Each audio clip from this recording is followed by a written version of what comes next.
crimes of the Crimson Hook will at last be halted with the tyrant dead at your feet. And now your bold band has cut a swathe through the hobgoblins. You imagine the stragglers will be making a hasty retreat, their morale broken the moment their leader fell. But the tyrant's last words, hinting at a deeper darkness held back only by the presence of the hobgoblins, remains lodged in your mind. It niggles like a tick. If it's true, have you unwittingly freed something much more deadly than the vicious thugs you've just slain? Hobgoblins rarely tell the truth from experience, but something in her tone makes you worried, and so you don't really have much choice but to venture cautiously onwards and remain vigilant. Away from Hobgoblin's compound, the air is much sweeter, raising your spirits.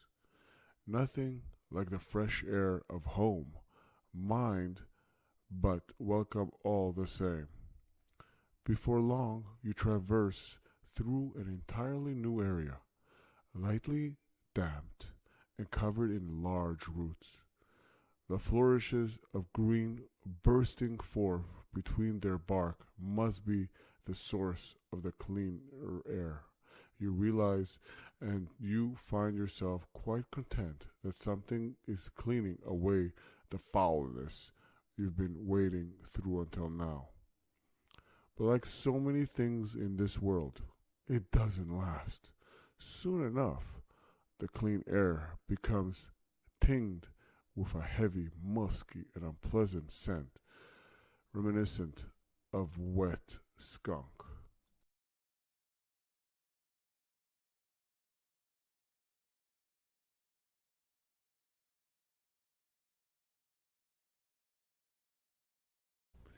Welcome back to RP Gamepire, and it seems like the Crimson Hook and some hobgoblins from the last chapter has pretty much kind of letting us know the darkness that awaits us in the ancient forge ain't nothing to do about them, for they were pretty much trying to hold the darkness back in some form or shape, even though for their evil ways.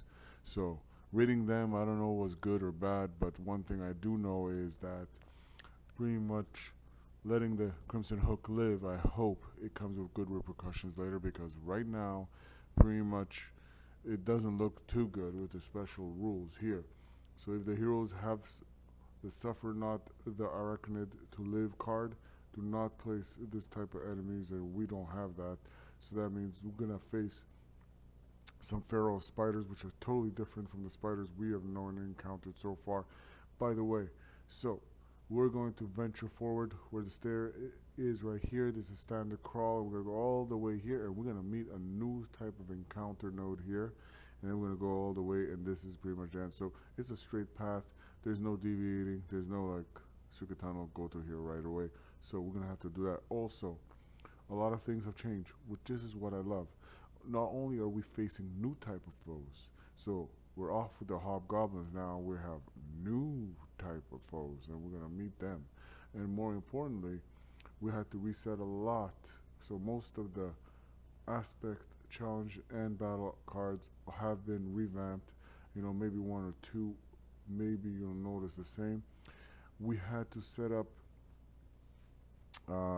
two types of treasure. I have no clue what they are. I took them randomly from the pile in the middle, so I hopefully, well, shuffled well, or else we're gonna get whatever it is, and I'm sure it's going to be something amazing. Now, for completing this quest, there ain't much going on unless we complete it. So the first two encounters will allow us to acquire the treasure, and the rest is pretty much, well, XP. So I hope it's something good, or otherwise we're going to find out soon enough. So, doing that, we also had to change the tiles So the room tiles have been changed, but the corridors are still the same as we know them, and we're going to shuffle them. And we're going to prepare that. So those are the corridor, and we're going to do the rooms, and the rooms are totally different, by the way.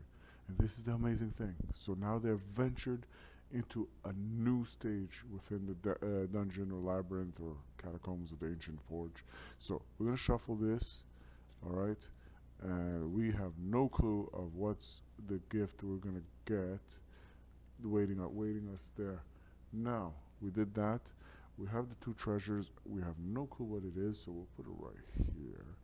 And now we're going to do the challenge cards.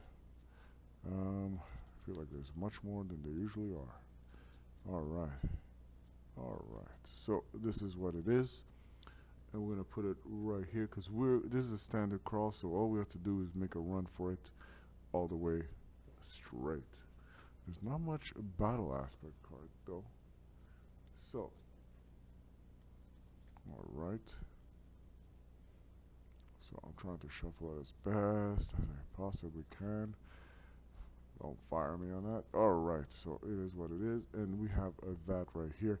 We have the dices over there. We have the foes not too far from where we are.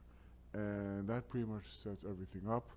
And now we're ready to tackle what awaits us here as we venture into the realm of the Dryad.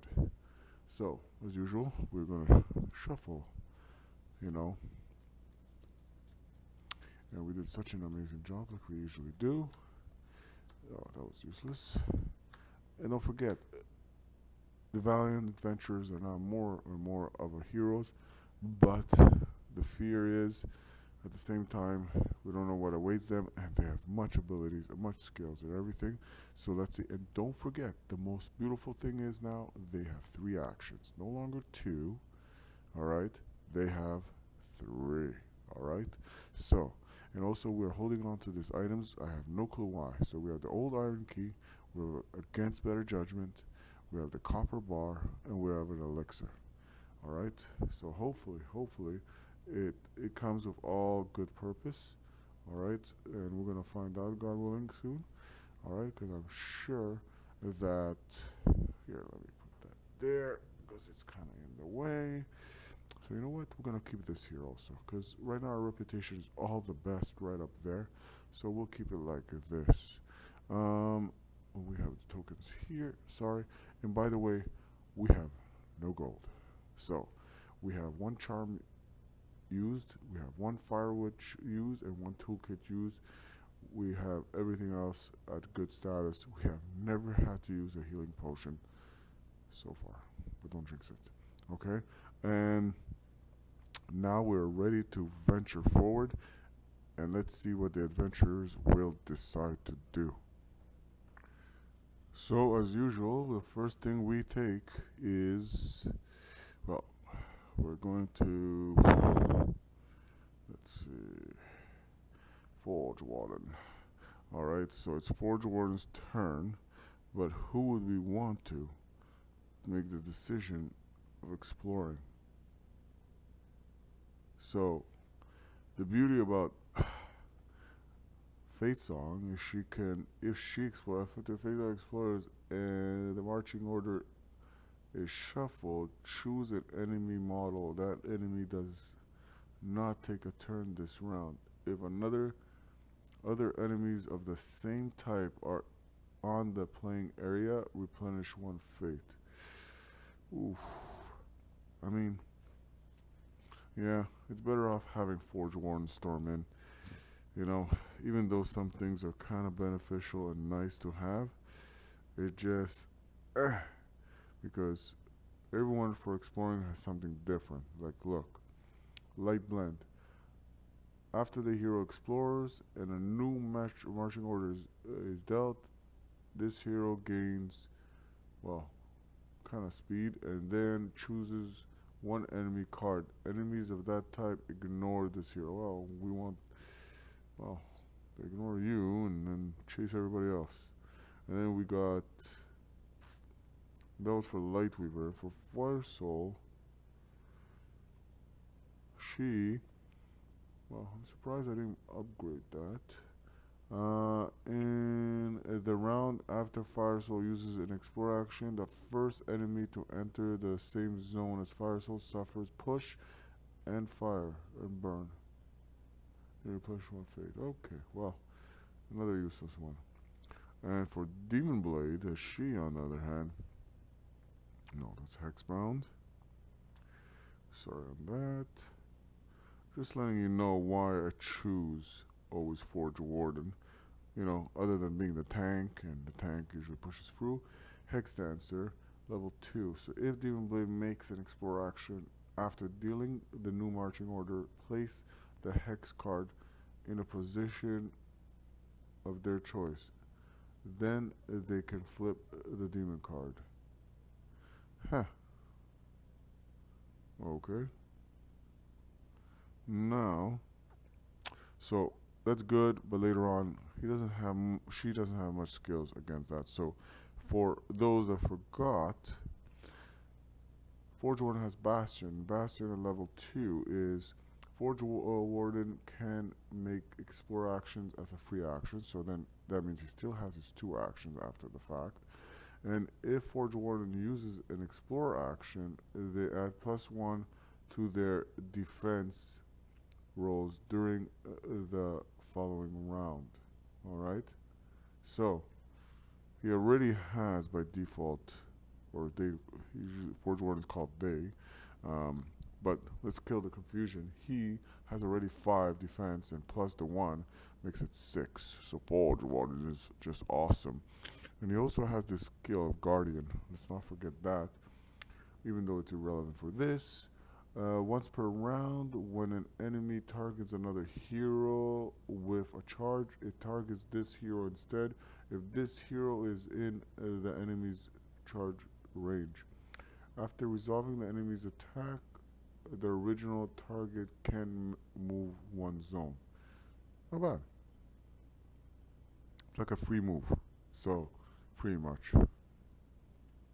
Alright, so let's start the movement. So Forge Warden will take a step forward. So will every other ally. I don't know why they're hiding behind the door, but we'll pretend like we know and understand. And we're going to bring every ally here. The event phase comes about, and nothing really occurs in the event phase. And obviously Forge Warden at the new round, he decides to let's explore. And God be merciful. And from a room, we always go to a corridor, and that wasn't a good choice there, Forge Warden. So let's get the tile.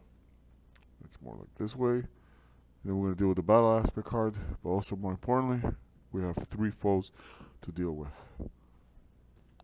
And we have it set up. So we can see the foes, and these are new foes. Look at this. Look at this foe. This is called the Berserker.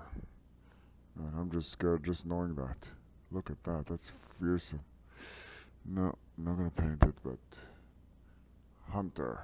Look at that. Wow. And we got the little small hobgoblin Butcher. Alright, still surviving and patrolling and causing issues, but it's a fearsome foe on its own. So, this is the new type of foes, and they're pretty much marching order initiative cards. We're going to set that up, and let's see where they drop. And I'm kind of scared because they are not the easy type of foes.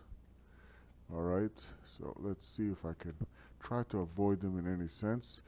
Please. I don't know if you could see. That's here. You know what? I'm going to put it like that. I don't think it's in the way right now. Oh, the heck is this thing? Ooh, sorry. So this is Fire Soul.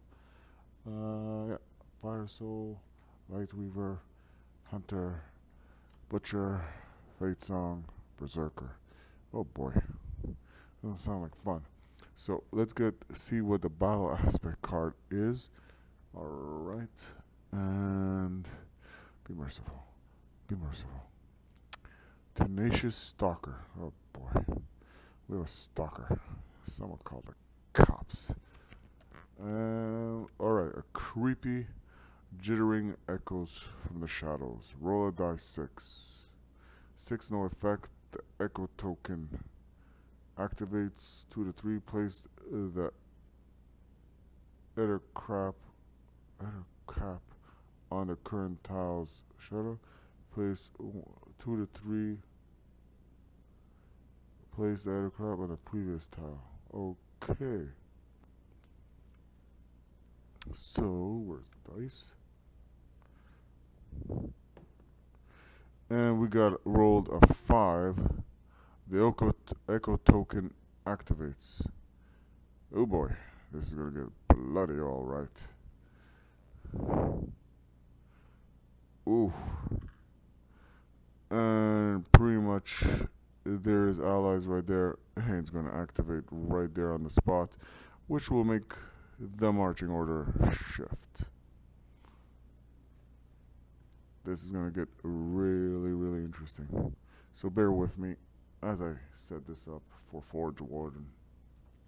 Well, like I mentioned, and more like Forge Warden realizes the echo and the whisperings has begun, the other heroes have heard it too, and now we must shuffle and see what comes for us. And it's very, very hard because at this point we will it's very, you're obviously shuffling and you're hoping that it's something good, and it's overactive imagination.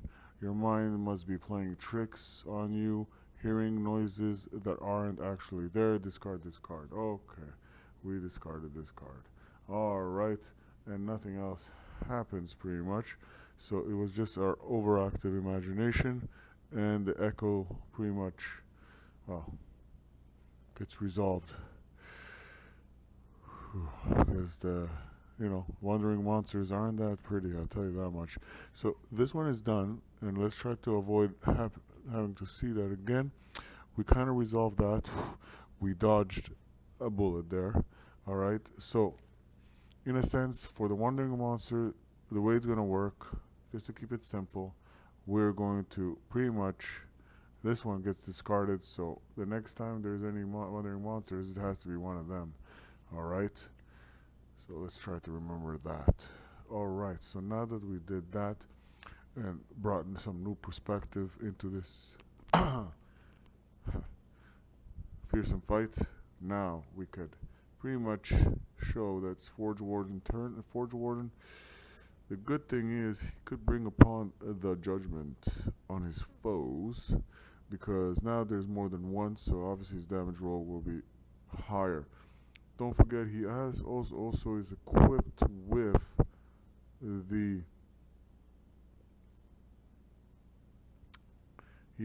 with the Sword of Flame, so add burn to the hero's first attack hit affects each round.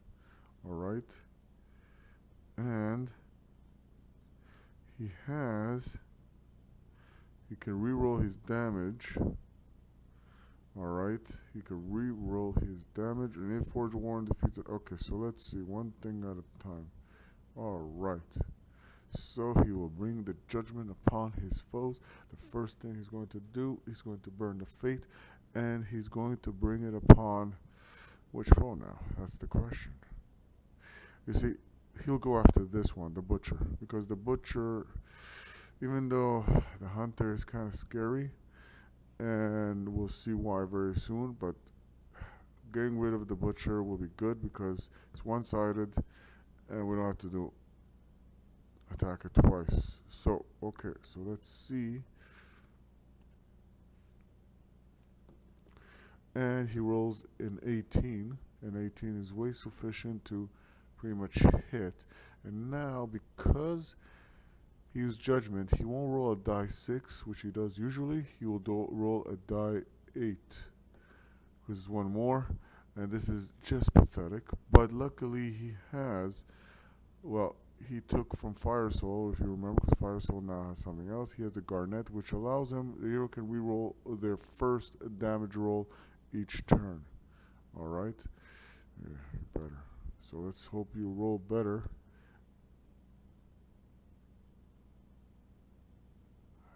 Not gonna say anything. I'm not gonna say anything. Don't even ask. Alright.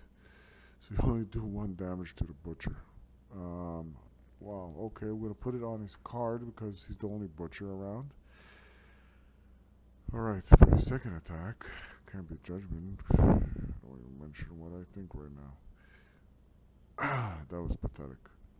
But, hey, it is what it is. We're gonna do some Mechanica Strike. And by the way, also because we did hit, not to be forgetful, but we also where is the flame tokens now? So either ways it's dead at the event phase, but we don't want it to take an action. So that's the thing. 11 plus the 3 charisma is 14. So that's sufficient for the 11 we're trying to hit. So now we take a die 6 and 3, and we pretty much don't care because that pretty much kills it off. So, and we want it off the marching order. So that will give us 2 gold. That's a good start. I like that. We have 2 gold, and yeah, the butcher has been butchered. Yeah. And now, because we removed a foe, you see, if Forge Warden defeats an enemy and removes their card from the marching order, replenish the fate. So we're going to do that. So one thing at a time. So the butcher is removed. We're going to replenish a fate. And now, also, Forge Warden has something else, which, when Forge Warden replenishes a fate, they gain Blessed. Blessed to be the Forge Warden. Alright, so he becomes, or they become, pretty much a Blessed.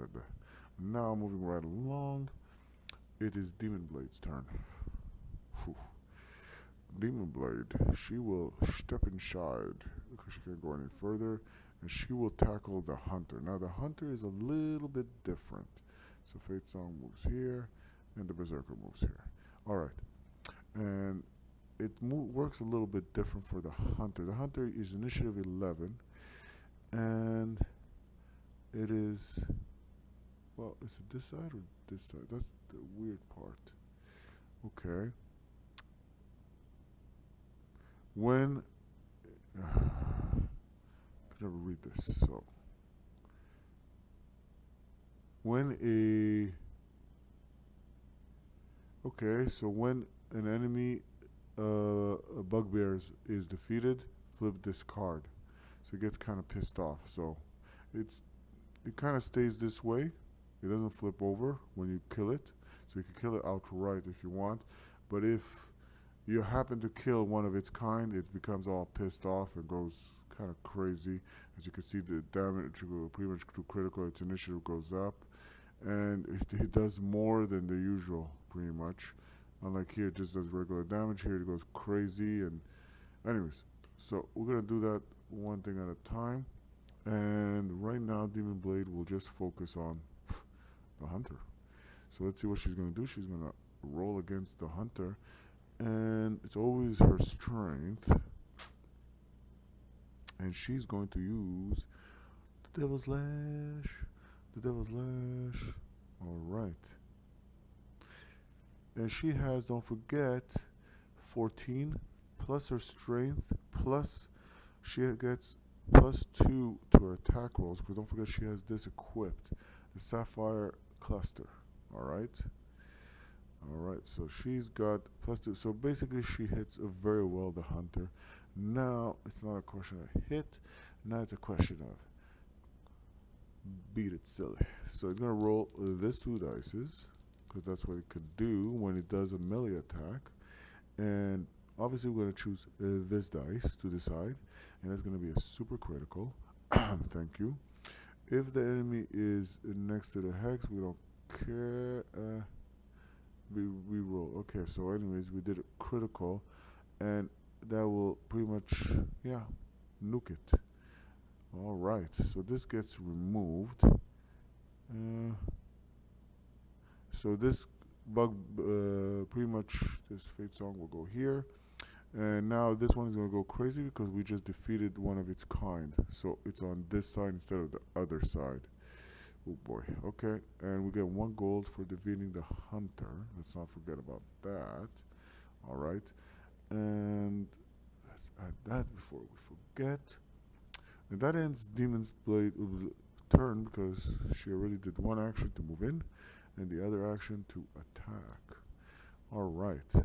So, skipping the hex and fire soul, light my soul on fire.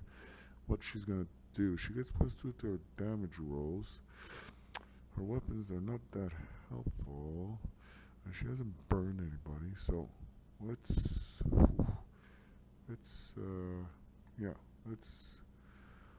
try to fireball someone. Berserker. Demons. Alright. I like the way this is rolling so far. Okay, moving right along. Let's see what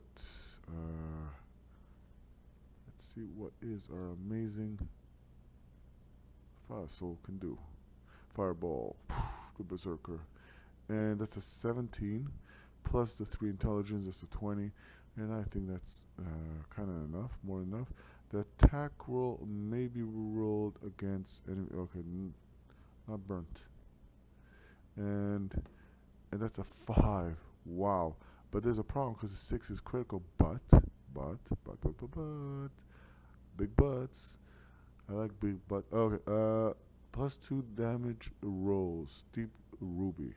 So that means it's a 7 instead of the 5, which is very important, by the way, and that makes a big difference. And that's a critical, by the way, buddy. So that means you're nuked by 1 fireball. I like that. Whew. Lucky.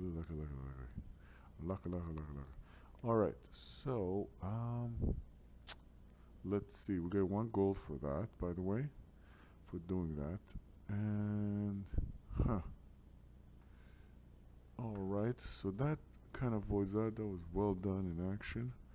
And we're just gonna push forward right now. So we're gonna mages. Alright. So there you go. What do you know? Forge Warden again. What an awesome. It's Forge Warden. Okay, Forge Warden will come here. Demon Blade will come here. Everybody will come running. And Fate Song will use the extra turn to pretty much this. And pretty much she will come here for the next round. We're good. We're here. And yeah, we're kind of trying to fit there. Can you move, guys? Alright. So everybody's there. And the next thing is... Alright, we're going to explore again, and that's what Forge Warden wants to do. We're going to search the next room. Be merciful. Oh, I just said be merciful.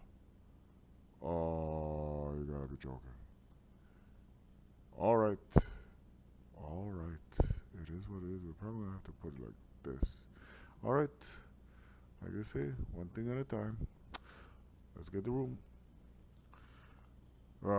Boy, oh boy.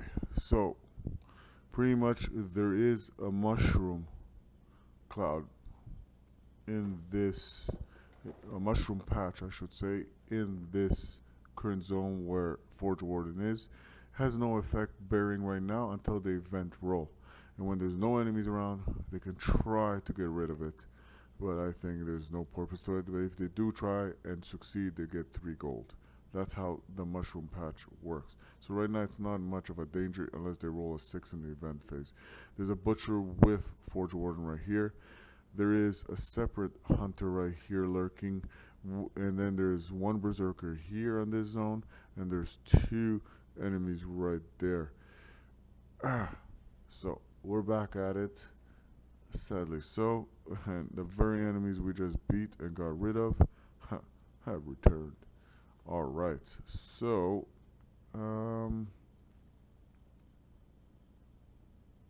okay. So, all right, let's set up the new marching order. We have but no choice to do that. All right. And we're gonna resolve right after, pretty much, you know. Okay, let's see if we could get something lucky here. All right, please be nice, please be nice. With the glare, I don't know if you could see that well, so you know what, I'll try to do it this way. Forge Warden first, Demon Blade, Light Weaver. Oh, that's terrible shuffling, but I mean good, but whatever. Fate Song. Ooh, oh my god. Okay, this could be good, or this could be whatever. Hex, Berserker, Hunter, and the Butcher. All right. So, well, we got a battle aspect card to resolve here, by the way. So this gets removed.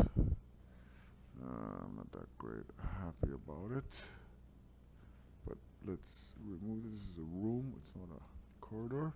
All right, so now let's see what happens. Yeah, this looks good. Don't ruin it for me. Waiting for, oh god, through this enemies must have heard you coming. After the new marching order is dealt, move each enemy card 1 space to the left.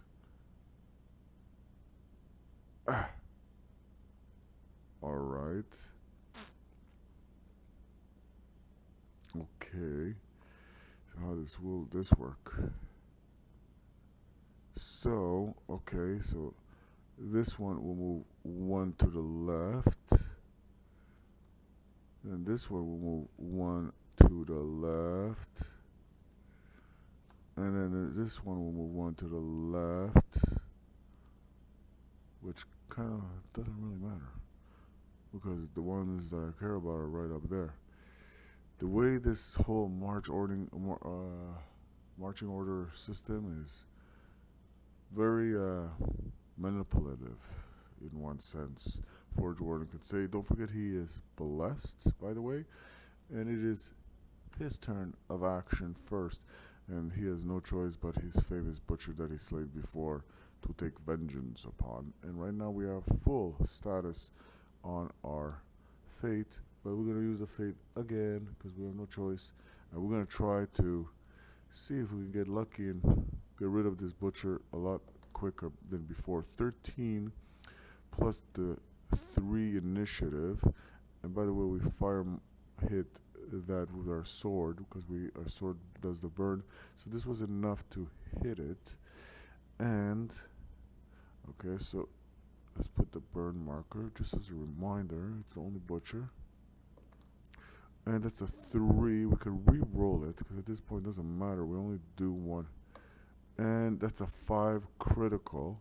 Oh wow, okay, so 5 critical, we have killed it. Remove this, and we get another 2 gold. There's sometimes a good side to all this, so this becomes like this, and this 2 get removed right there. And yeah, this is, and when he removes an enemy from the marching order, he replenishes a fate, and he's already blessed, and he was already blessed, and we didn't use the bless, by the way, as an advantage, so he's re-blessed because when you obtain a fate, you get blessed. I mean, yeah, you get blessed if you replenish a fate. So that kind of moves it there. So that's good, and the butcher gets removed. Now comes the next question. What does he do? He could do the Crusader Strike. So before this attack is resolved, Forge Warden can be placed in an adjacent zone. If there is another hero in that target zone, the attack roll can be re-rolled. The only thing we could do is push it out. All these enemies kind of scare me, and the butcher doesn't make it flip because the butcher is not a bugbear, it's a hobgoblin, so those stay like that. Do I want to? Which one do I want to? Which zone do I want to jump into? You know what? I will jump into right this zone, right here, against... Stop breaking down doors, Forge Warden. Alright, we'll leave it like that for now. Alright, so pretty much he will challenge the Berserker, and this gets removed. Let's see what we can do with this. And he is blessed, so he will not roll just a die, he will roll 2 dice. And luckily he did. So, and because he did that, he will get to... what am I doing? He hit, so all he has to do now is roll full damage. And that's a 4 against the Berserker. That's not enough, by the way. So you need a 5 for the Berserker. And so we just do 1 damage. 1 damage against this Berserker. And when a bugbear enemy is defeated, nobody's defeated. Calm down. Alright. And that ends that. We didn't do a critical, so, and before this attack, okay. So, nothing happened. Nothing special, that is. Alright. Let me try to resolve this card. Okay. So this, we'll put this dice right here. And, alright, so all the dice is right there. Okay, so that's Forge Warden's turn. Demon Blade will try. Now, Demon Blade, does she want to go after the Hunter, or does she want to go after the Berserker? I'm worried about the Hunters. So the Hunters, if they get flipped, they go really flippy on you. And so do the Bugbear, but I'd rather go after the Hunter. Oof. If they hit, they're dangerous. Okay. I'm going to take the chance. And I'm going to bring her here. And now she's going to use the Devil Ash. Alright. To try...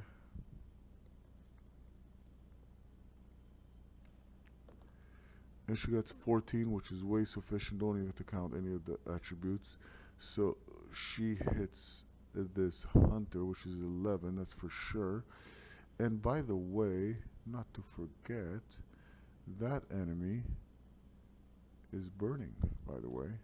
Because not only was it, because it was hit, so it's important to note that either way that enemy is pretty much hurt badly. So it could die either ways in the event phase.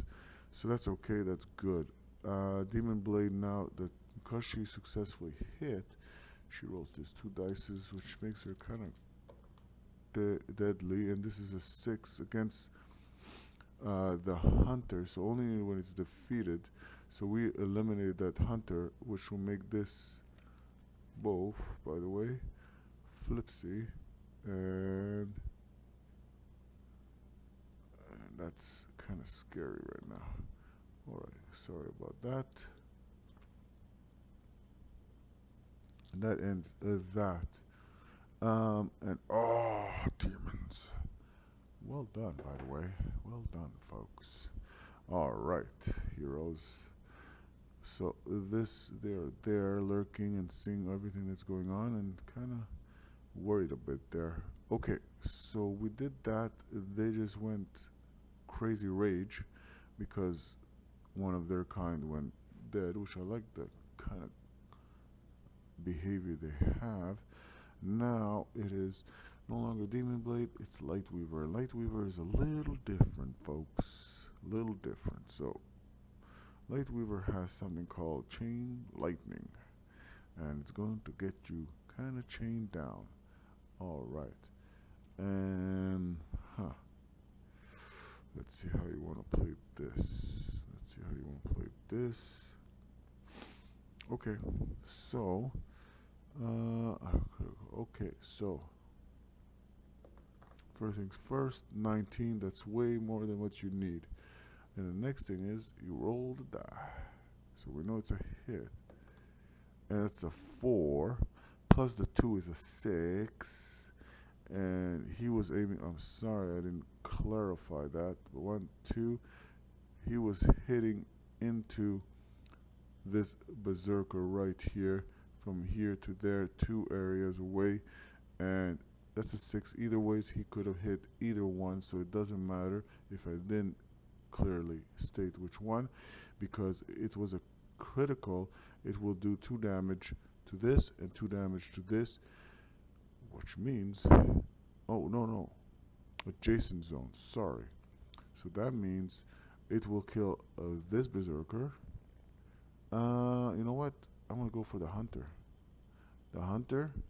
and this berserker will be neutralized. And there's a reason for that, because the hunter can do much more when it's crazy. So I'm worried about that. And by the way, a fate was used for that. That is not forgotten. Everything has been paid for, and with greatness.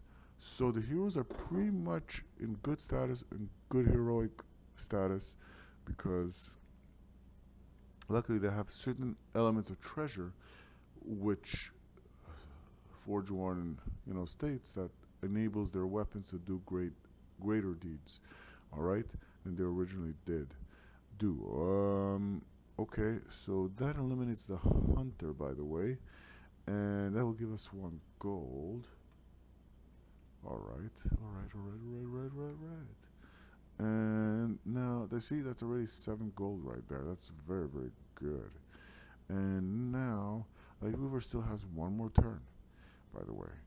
And Lightweaver, what he will do, this is the thing. Do what? I would say try for Magic Blast. No. We'll go for Arcane Bolt. So, yeah. Alright, we're gonna use another fate. We don't care really, to be honest with you. And what we're gonna do is, let's see. Okay. So that's a 5. It's a fizzle that doesn't tickle, and that ends there. But it burns that fate, and now we're moving to Fate Song. Okay, so Fate Song, just to be sure of what I want to do with her. His foes are really scary. They hit hard. Fate Song, she will inspire. Yeah, she likes to inspire. So she's going to use another fate token, and we're going to only have 2 left because we already used 3. She's going to inspire.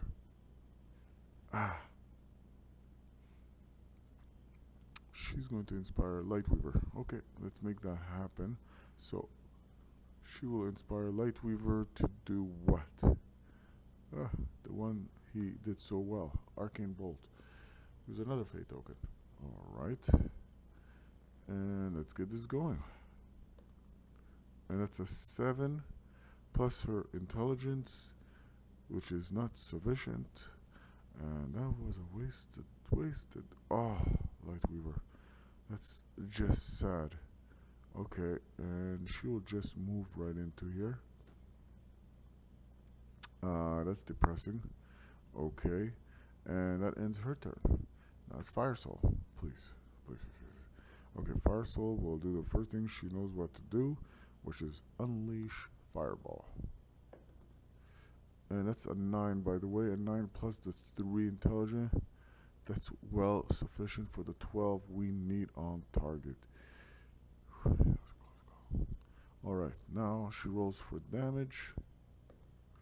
And she rolls a 4 plus the 2 she gets from the deep ruby that's on her weapon staff, that she will pretty much do critical, and that will kill this ugly looking, because it does 2 damage on critical. And yeah, we're lucky right there. So she eliminates this berserker. Alright, and okay. So that gives us 1 gold, by the way. We stand at 8. And well done. Yeah, okay, there's nothing else in that sense. And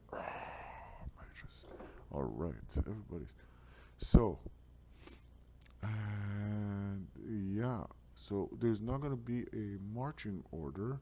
I mean, a event phase, because, or end phase, more like it, because the heroes, there's no more enemies. We have to do a new marching order. Alright, so we got Forge Warden, Hex, and we got this. Okay, so hopefully you see well enough. And the heroes are just going to move right in here, and we're going to use a toolkit pretty much to handle this. And we have no choice because we want to go straight, right? And we don't want to go crooked. Okay, this fell.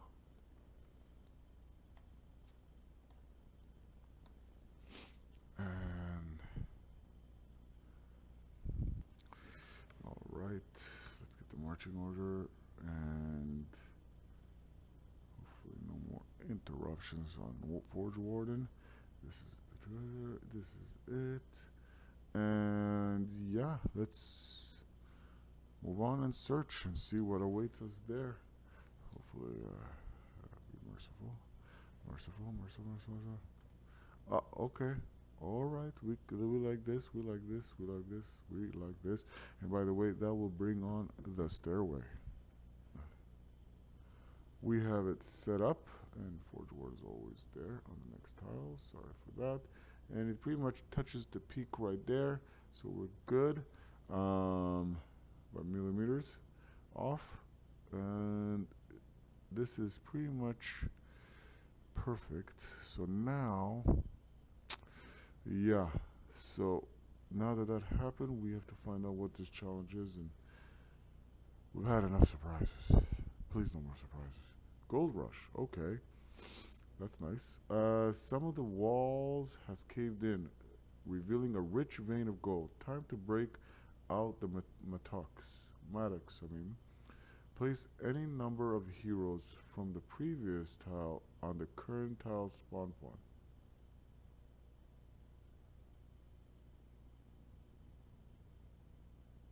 Then exhaust their initiative cards. Okay. So some of the okay. So place any number of heroes from the previous tile, the current tiles. Gain 1 gold for each hero. Okay. So from the previous tile. So not this one. So this one, and they're gonna be there. We have no problems with that, by the way. That's gonna be 4 gold, by the way. And so we're gonna just turn that one into a 5, and because now there is 12 gold. So, and exhaust their initiative cards. We're okay with that. And it pretty much ends their turn. I'll let end their turn, and we'll go like that. we won't have that one again.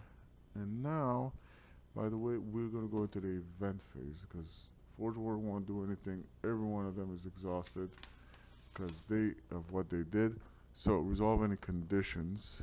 No one has any conditions. There's no enemies. Resolve aspect. We did that. And make an event roll. Alright. That's not good. That's a 2. If the roll is 1 or 2, activate the echo token, shuffle, and deal the new marching order.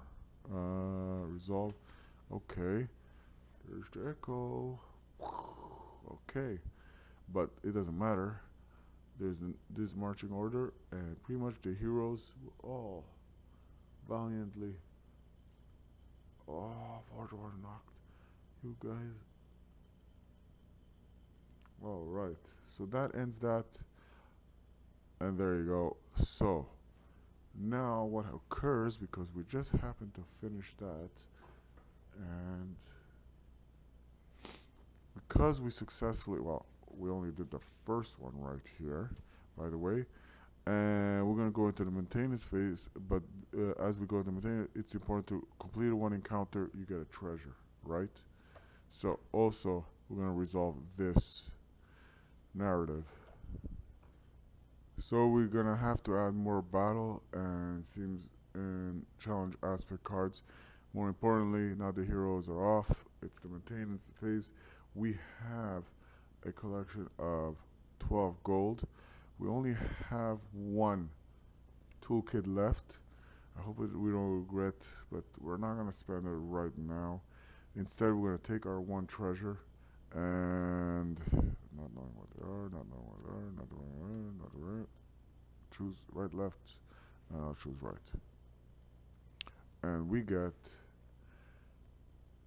weeds to the foolish, but treasured by the wise for their restorative qualities. Green herb, heal a wound on this hero or another hero in the same or adjacent zone. Huh. You use it, and to replenish it, it's pretty much 3 gold. So it's a permanent, but you just heal once, which is good enough, by the way. So we have obtained this also. So we have the elixir, and okay, something to keep in mind. That's okay. We have finished this. There's no XP to gain, and we also did not beat any wandering monsters. Alright, I mean, not that it has anything, no effect. Okay, so let's move on. You stand at the bottom of the stairs, shaking off the aches from your encounter, when a large root catches your attention. Not such a strange sight here. You have come to realize, but it's almost as though a face has formed in the bark. Gnarled wood, ridges forming a brow, nose and mouth. As you lean in, the sockets, the would-be eyes open. Despite yourself, something makes you stay your hand and not lash out at this strange sight. The gentle green gleam residing within the pupils, perhaps quite unlike the bloody fury of the beasts you've been seeing in the hallway and rooms. I am a spirit of that which you call the murk mists above. The Dryad, for that is what it must be, doesn't seem comfortable with the unfamiliar language of mortals, its words halting and slow. Heroes you may be, but beware. Many are the challenges ahead. Watch especially the one known as the Butcher. The light fades and the bark retracts to leave a smooth surface quite indistinguishable from the rest of the root. If you hadn't seen the creature with your own eyes, you might never have believed it. And as you play it over in your mind, you half wonder if it was perhaps a group hallucination brought on by some of the more pungent flowers around you. A flowery tale for the bards, perhaps, in more ways than one. So, moving on forward, we have managed to leave here and we're treading into the next standard crawl before we get to here. A little, oopsie on the story as we get to learn that more and more there's things to question and there's some darkness or evil that lurks down deep in the ancient forge, which we don't know what it is yet. And amazingly so, we're no longer facing with the Crimson Hook, which was, I think, the major boss of the Hobgoblins. We're not facing Hobgoblins now, it's bugbears, and they seem to be more, how can I say this, ugly and smelly as we tread here, and we slowly learn there's something more that's lurking here. Luckily, in the last encounter, we acquired a green herb, which can be helpful when you think about it. And sadly so, it costs, not that it costs 3 gold to pretty much replenish it or to get the healing ailment from it, but you can only do it in the maintenance phase. So it's good, not great. Alright, so we're going to move forward. Now, there was also another mistake that was done in the early last encounter. We were to add this also. So what we're gonna do is we're gonna take it like this, and this is the battle aspect card, and what we're gonna do is we're gonna mix it all up, and we don't know where is what. So that's gonna be like this, and this is supposed to be in the challenge aspect card. I wanted to avoid, running into things that we run often into, but much of this is different. That's what makes it so amazing venturing forward. As for Forge Warden and the adventurers or heroes at this point, so we do know that because it's a standard crawl, we're just sprawling forward. And you know what, we're gonna bring this right here at this point, and we're just gonna take this on this side instead. All right, and let's bring it a little bit more like this, and we are good to roll at this point. So we're going to do the marching order. We should know by now perfectly that we try our best to get Forge Warden up ahead,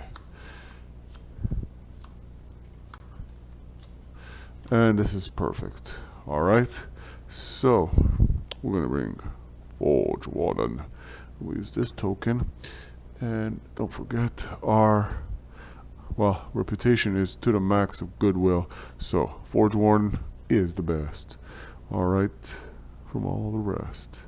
So all the adventurers and heroes are pretty much going to move forward, and at this point there's a flow to it, and one knows. So let's see, as we move forward, check everything, make sure everything's right, and we're gonna go and we're gonna unlock the future of the tiles, which we know by now it's a standard. It goes to corridors, to rooms, corridors, etc. until we reach that point. So the heroes are set, everything's good, and yeah. Alright, let's put that. Alright, so we're gonna pull first obviously a corridor, and what do you know? Alright, good to know we're merciful a little bit. Let's get this right here. And yeah, we're gonna say it's this one. Alright, Forge Warden steps forward.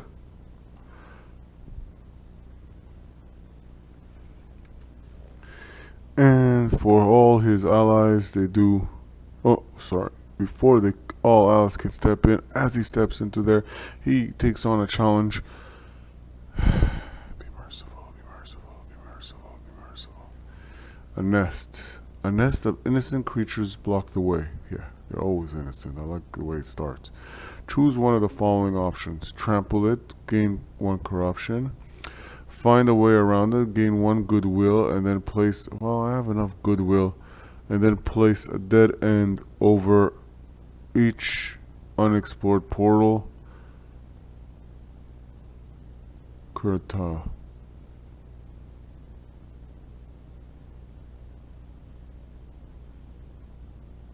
Build a new nest.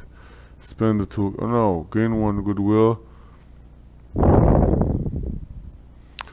Well, gain 1 goodwill, and then place a dead end over each. We're going to put a dead end here because either way we're going to use a toolkit to pretty much move forward right there. So that's pretty much going to put it. I will trample it, but whatever. Yeah, I'm a goody tissue forge warning when I stump on that. Alright, so we put a dead end on either end. So we can't go from this side, not that we plan to. Or ain't gonna go this way either way, because we didn't plan to go this way either. So, forge warning, we must go ahead. And at this point, he explored. It's still his turn. He's gonna step right here, and all the allies will come here. Great, forge warning. Great.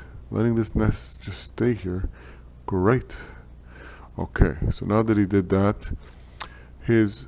Okay, well, we're going to have to move this because I think it's going to be in the way at this point. So we're going to do this. Bear with me.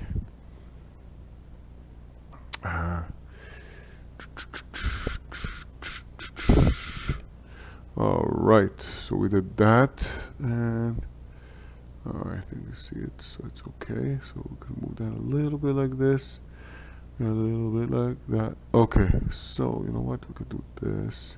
So we're gonna get more room. Sorry, because we never know what's gonna get there as we move forward. So, alright. So now that he did that, he's gonna use a last toolkit. So that puts us in trouble.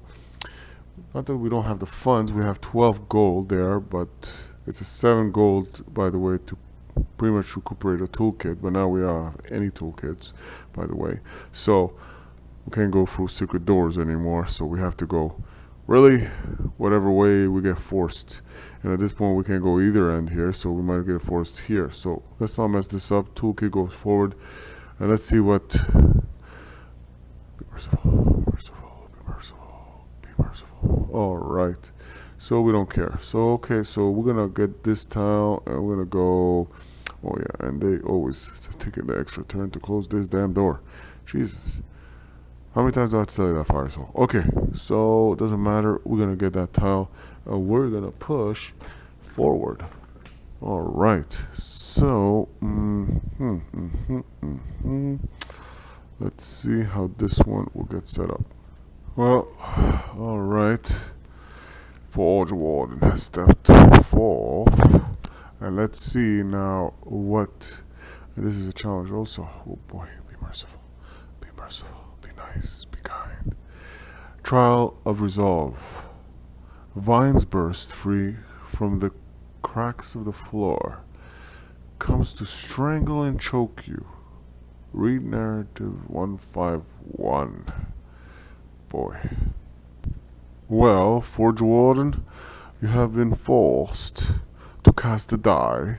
You have a +1 on Constitution, and you have failed this.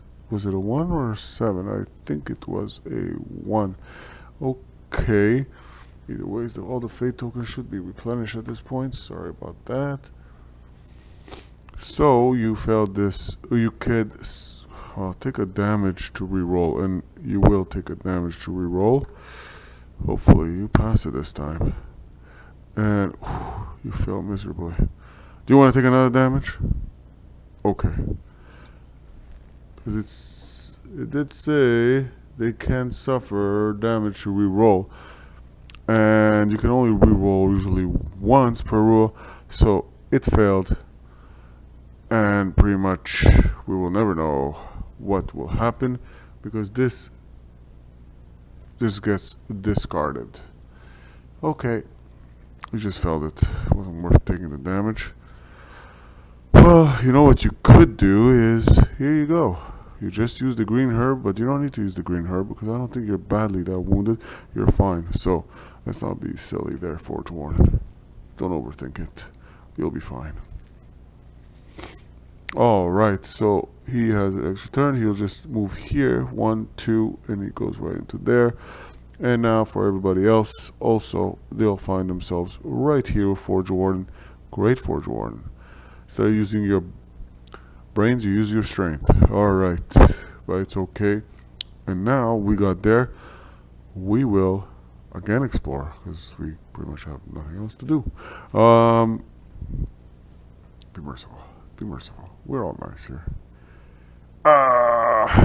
Alright.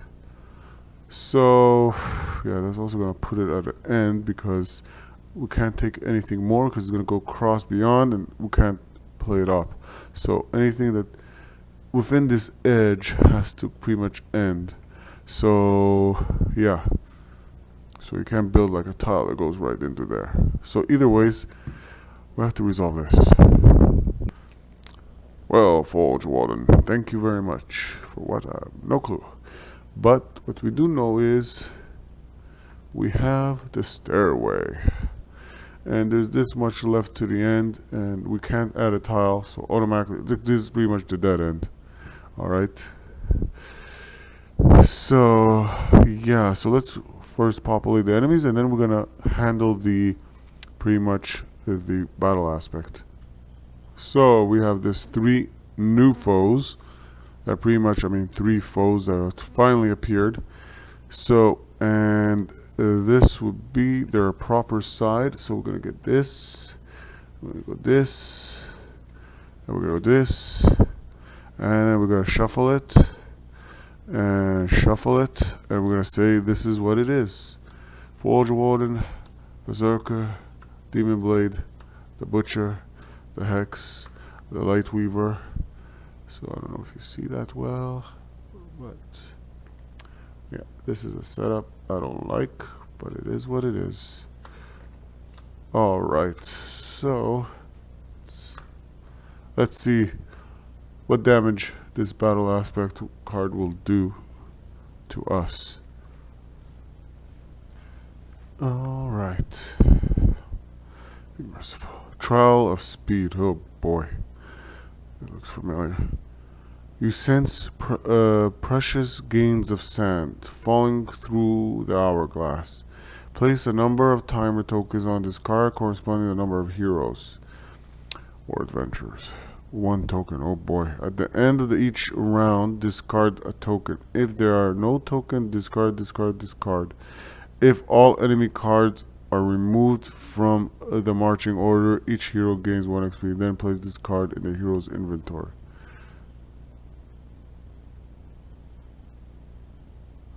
At the end of each round, discard a token. If there are no tokens to discard, discard this card. Huh. Alright. So this could be good or this could be bad. We would like to have it, but it's pretty much a challenge to Forge Warden and his adventurers if they could eliminate his enemies and foes within the same round. Yeah. Okay. So let's see what Forge Warden can do. So Forge Warden will start first. The first action he will do is bring judgment. Use a fate.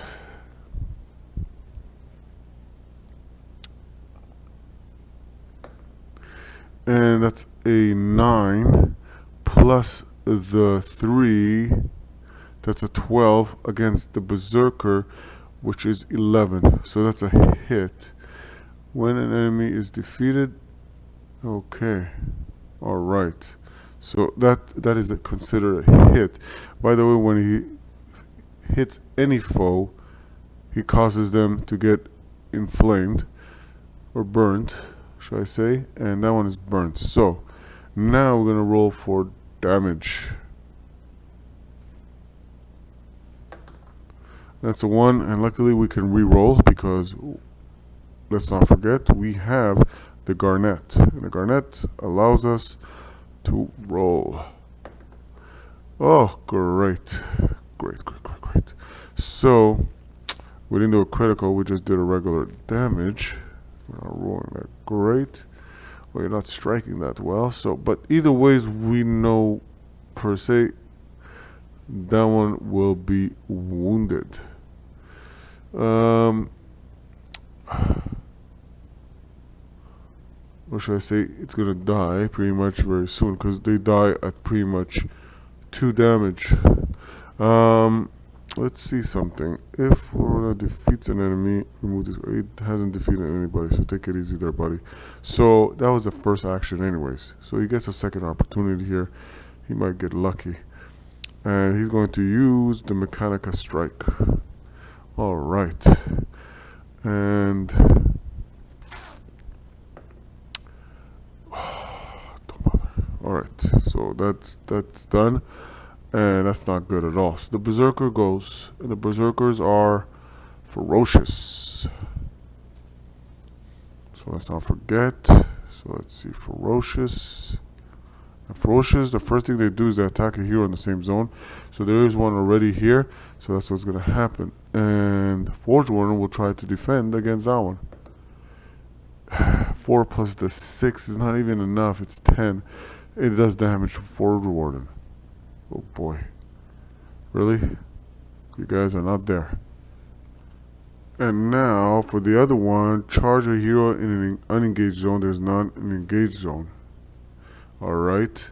So and it moves, they move 2, so 1 and 2. Oh boy. They're big and ugly and scary. And 18. Whew. Thank goodness you defended. We can move on. And now it's Demon's Blade turn. And she will come in. Now, we don't need to pretty much worry on, per se, this one who will die anyways when it comes to the to the end phase. I call it the event phase, but it's the end phase. And let's move this away. There's no more Mechanica Strike. She will use the Devil Lash. Alright, so, and this has 1 timer token, by the way. Let's not forget that. Ooh, 8 plus 5 is enough sufficient, luckily, to strike it.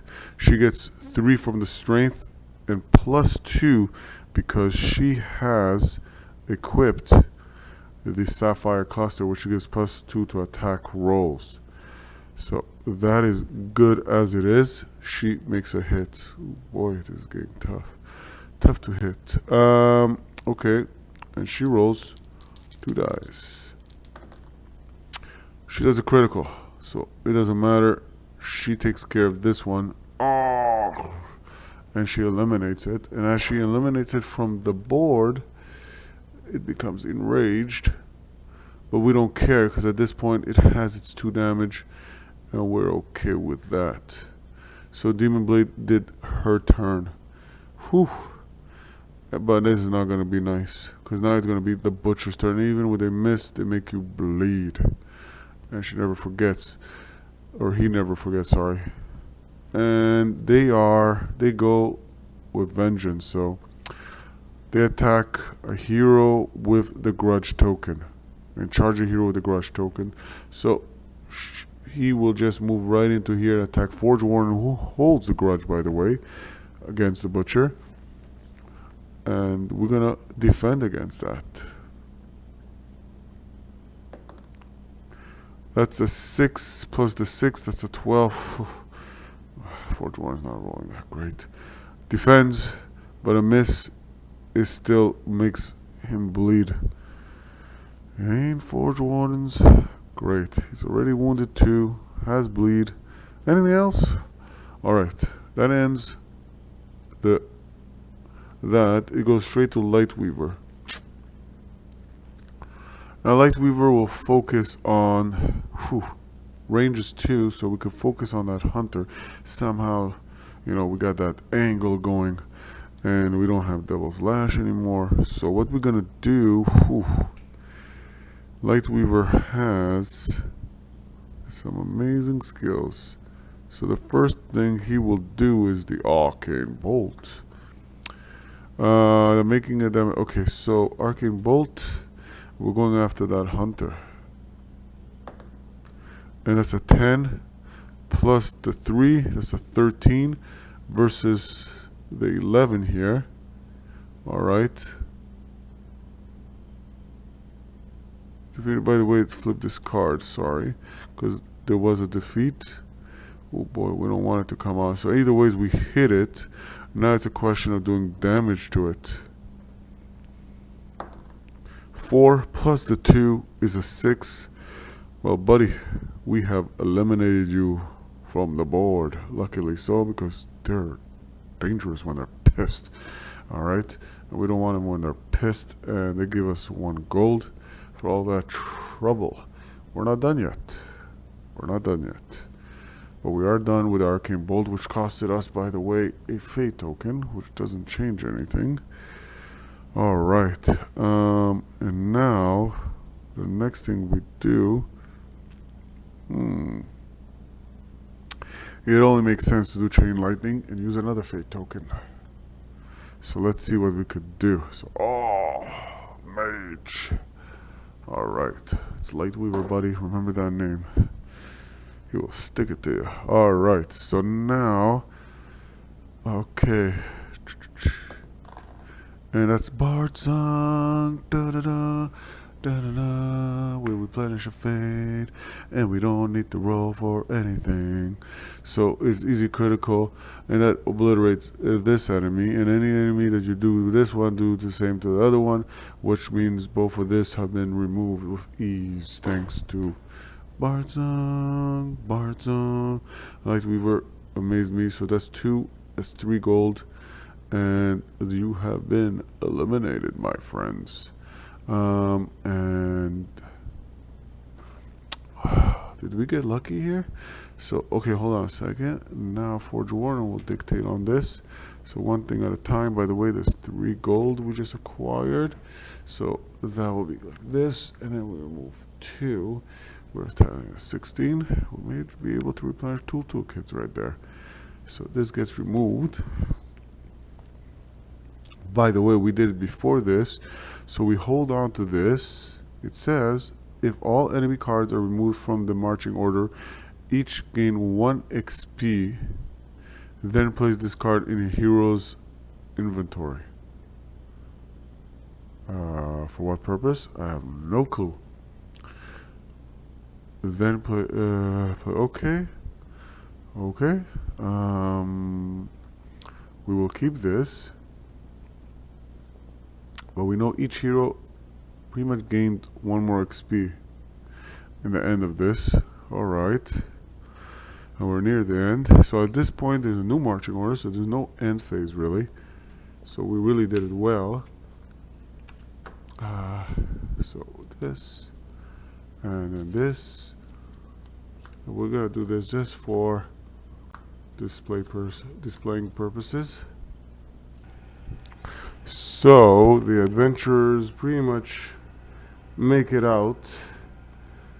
Forge Warden, Demon Blade, Lightweaver, Fire Soul, and Fate Song. Not that it's relevant in any way. We have gotten to the end phase. They stepped out the stairway and they find themselves now pretty much over here. They have gotten here, and the story just kind of unfolding with concerns of what's going on there. So let's do the maintenance phase. And at this point, the maintenance phase says we've completed 2 encounters. You get a second treasure, and we have no choice but to look at this. And the way we shuffle, oh, it's another one. Heal a wound. Okay, it's okay. It's not bad. It's not great. Now we still keep this card.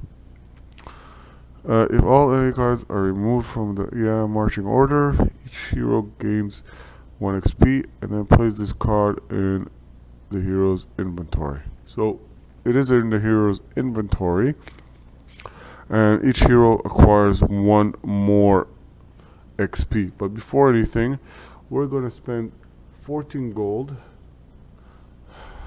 Okay, and that's pretty much 1 gold gets returned. We're gonna get 2 toolkits that get pretty much fixed up, and we fixed up the Fate tokens. We still have 1 Charm Use, 1 Firewood, and now 1 toolkit. So we have 2 toolkits coming right up. So now we have to complete the chapter to pretty much obtain any XP. So let's see what we could do. Some of the heroes have kept their XP. So we're gonna provide one more XP to all the heroes, and we're gonna try to complete this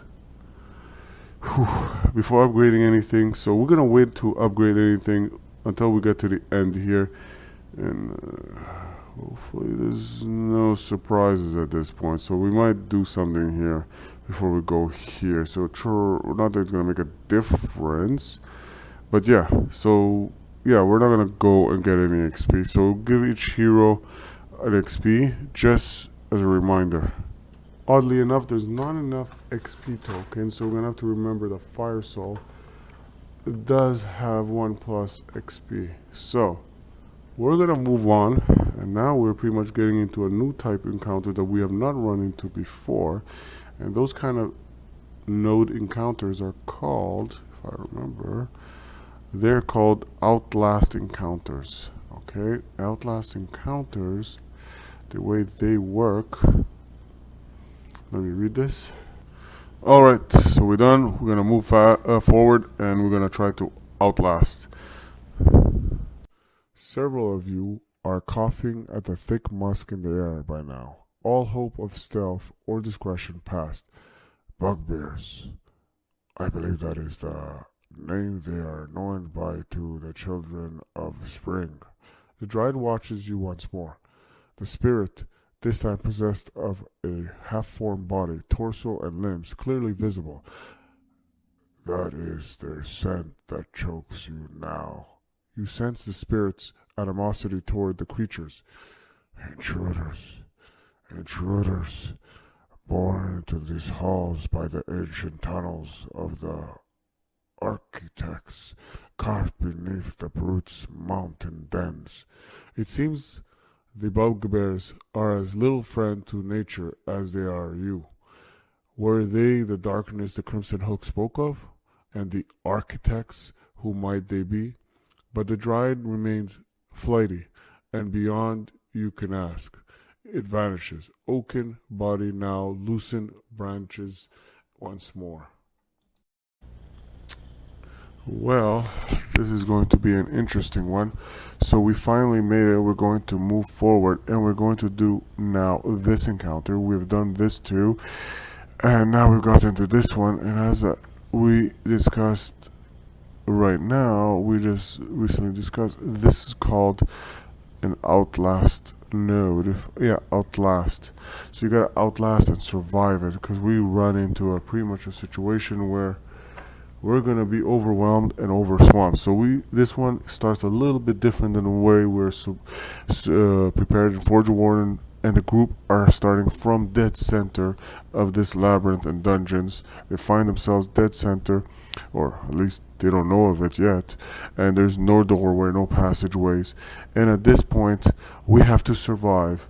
The point of it is we have to bring these two cards into effect, and they take effect in the end of the round, or in the end phase, more important. And basically we have to survive for 4 rounds, or 4 tiles I should say, more importantly. It's more than 4 rounds really, but we have to survive for 4 tiles. Once there's 4 tiles placed, we win. Alright, so the heroes are pretty much here.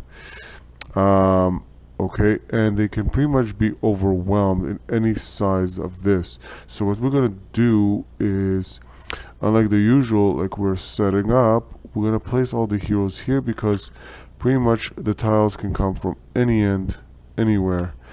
Okay, so the heroes are pretty much right here at the start. Okay, and usually there is 4 zones in this location, so we're gonna remove this for now.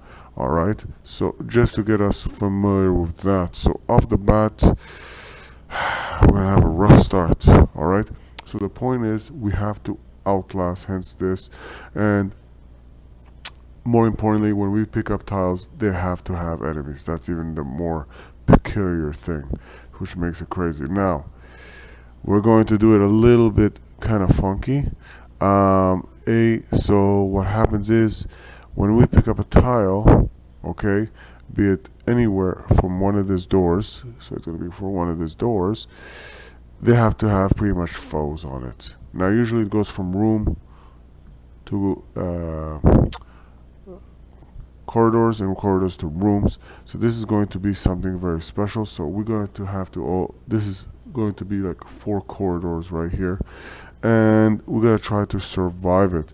Now the outlast, it says at the start of the end phase discard a token from this, and this starts with 2 tokens, by the way. So we're gonna put 2 timer tokens on this. If there are no tokens to discard and there are fewer than 4 tiles playing there, set up, place 2 timer tokens on this. So we're gonna put this. So this is pretty much as a warning to us that, hey buddy, we got 2 timers to pretty much take care of whatever is there. Now this one is different. When a new tile is placed, add a timer token to this for each enemy on the playing area. At the end of each round, roll a dice 6, subtract -1 for each token on this card. If the result is a 1, discard each token and then shuffle the wandering. Oh boy. Okay, so somewhat of a event phase occurs. So at the end of each round, okay, so when a new tile is placed, add a timer token to this card for each enemy on the playing area. Alright. This looks like it's gonna be fun. So we're gonna take, because it just doesn't make sense, because we're going to take corridors. So we don't know what it is, so we're gonna have to take this and we're gonna have to mix it up. So we're gonna shuffle this in, and well, it could be a lot bloodier than what we think. So let's not think it's easy or not think it's hard.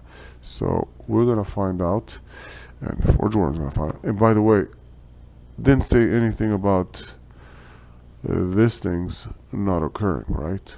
So this thing still take effect. So that could be a good thing and a bad thing. Hence why we've been gifted with 2 green herbs. I'm very thankful. Then again, I poorly shuffled. Also have an elixir there. And the only one that's lacking the XP, because we got this and we're just told to place this card in the hero's inventory. And each hero gains 1 XP. The only one that didn't get is Fire Soul. Okay, she's owed an extra XP. But either ways, the elixir does again what? Replenish a healing potion. And then this gets discarded. Okay. So we're gonna pick up this until we pretty much get enemies. Let's see how this works. And there's no exploration, by the way. Nothing. We ignore this Forge Warden. So don't even bother. Oh. And alright. Well, at this point, you know, weird as it is, there's no exploration, so it's a matter of appearance.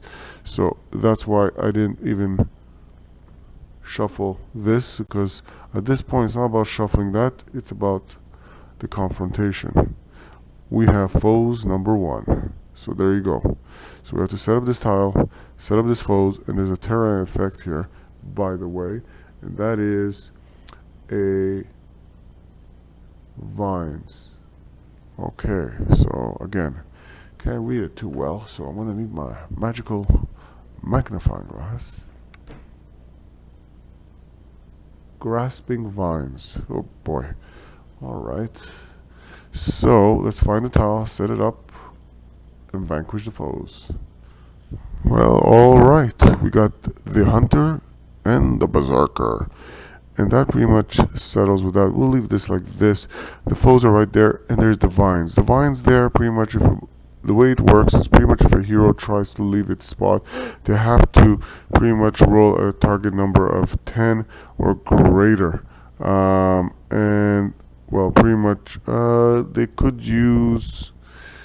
Well, no stat can aid them in that, so, it's a parting blow of 10 or greater. So if they try to leave that spot, they suffer a wound.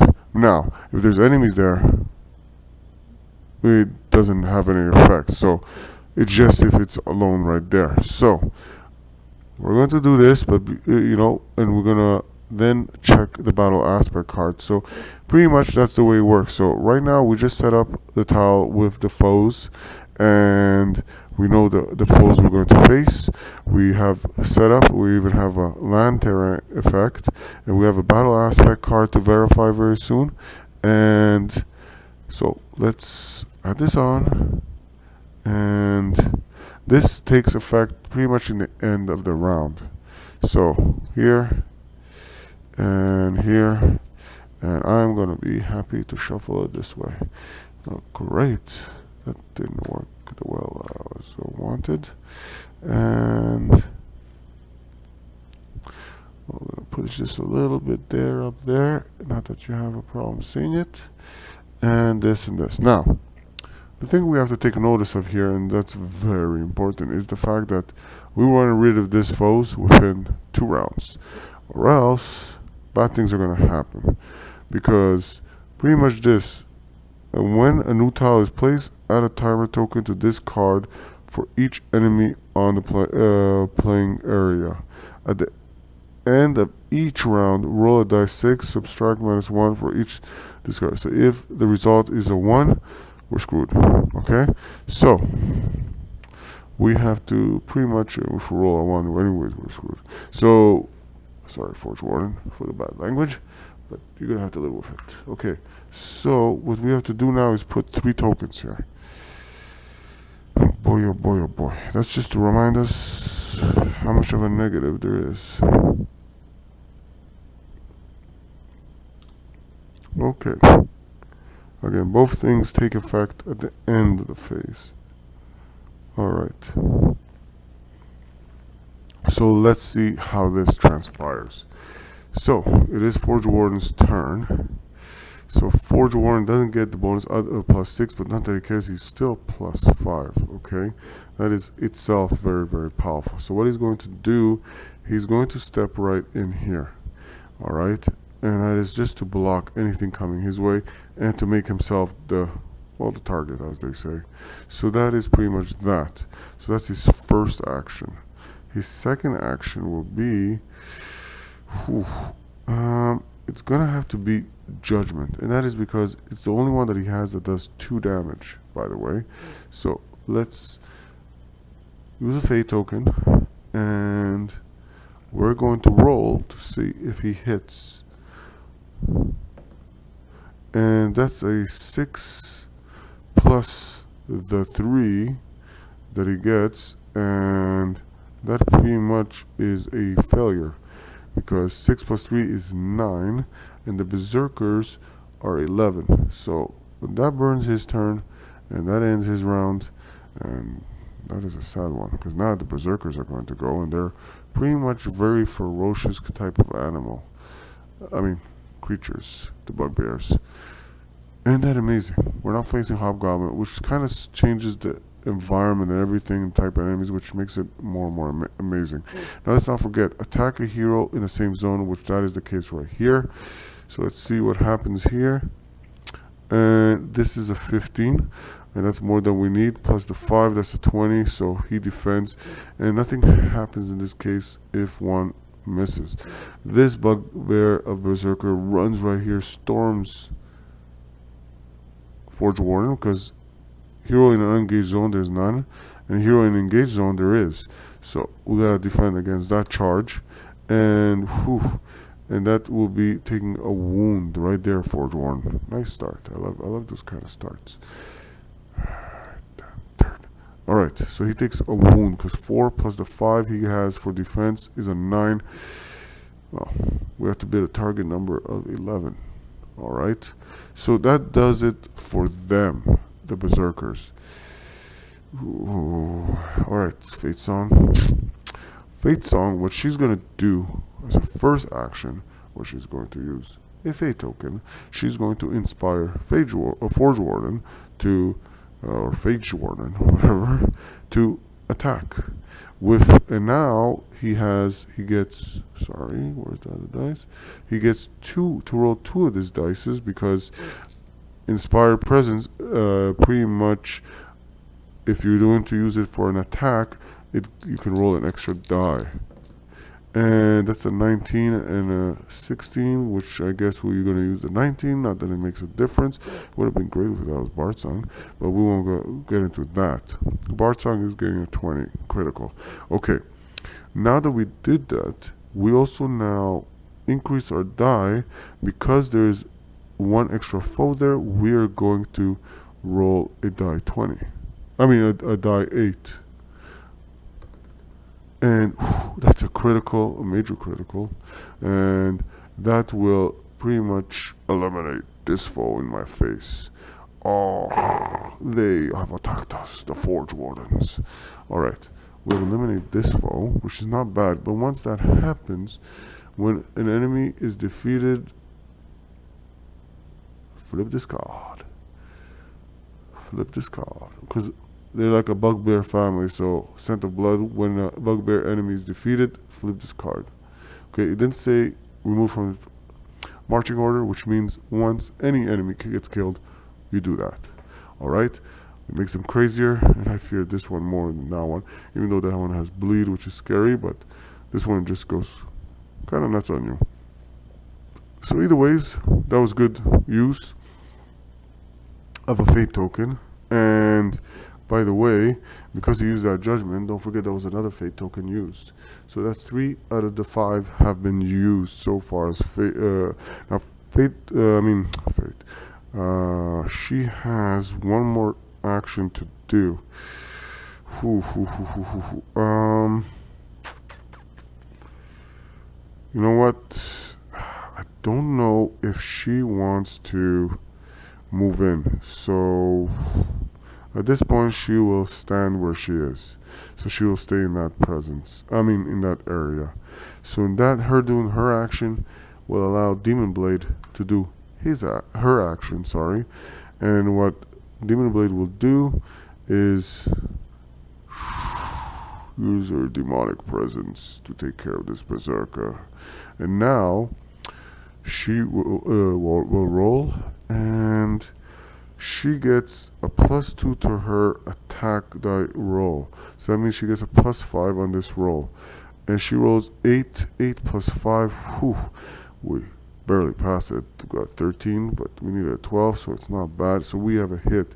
And now she rolls 2 dices for her attack. And neither are critical. They're both 4/4. What are the chances of that? And just a regular hit on this bugbear, which is sad and pathetic, I'd say. And we're gonna show that it's wounded. All right, so that does for that. Thank you, Demon Blade. Thank you very much. Wow. By the way, one of no, actually, 1, 2, 3. Tiles placed each enemy on the playing area. So there was 3 enemies. Now there's only 2. So that gets removed. Just making sure there's so much going on, Forge Warden. Okay, so no longer Demon's Blade. It's Fire Souls. Light your soul on fire. And don't forget she's standing in the zone. There's a zone right here. So she's 2 zones away from this one. Okay. So what she's going to do is, she's going to blast away with her fireball. Fireball. Okay. So let's see. That's 14. It's way more sufficient. You just need a 12. We won't even count her intelligence. And that's a 3 plus the 2 that she gets. It's a 5. Still not enough because you need a 6 or greater. And she just got a 5, but it's enough because he is already wounded, by the way.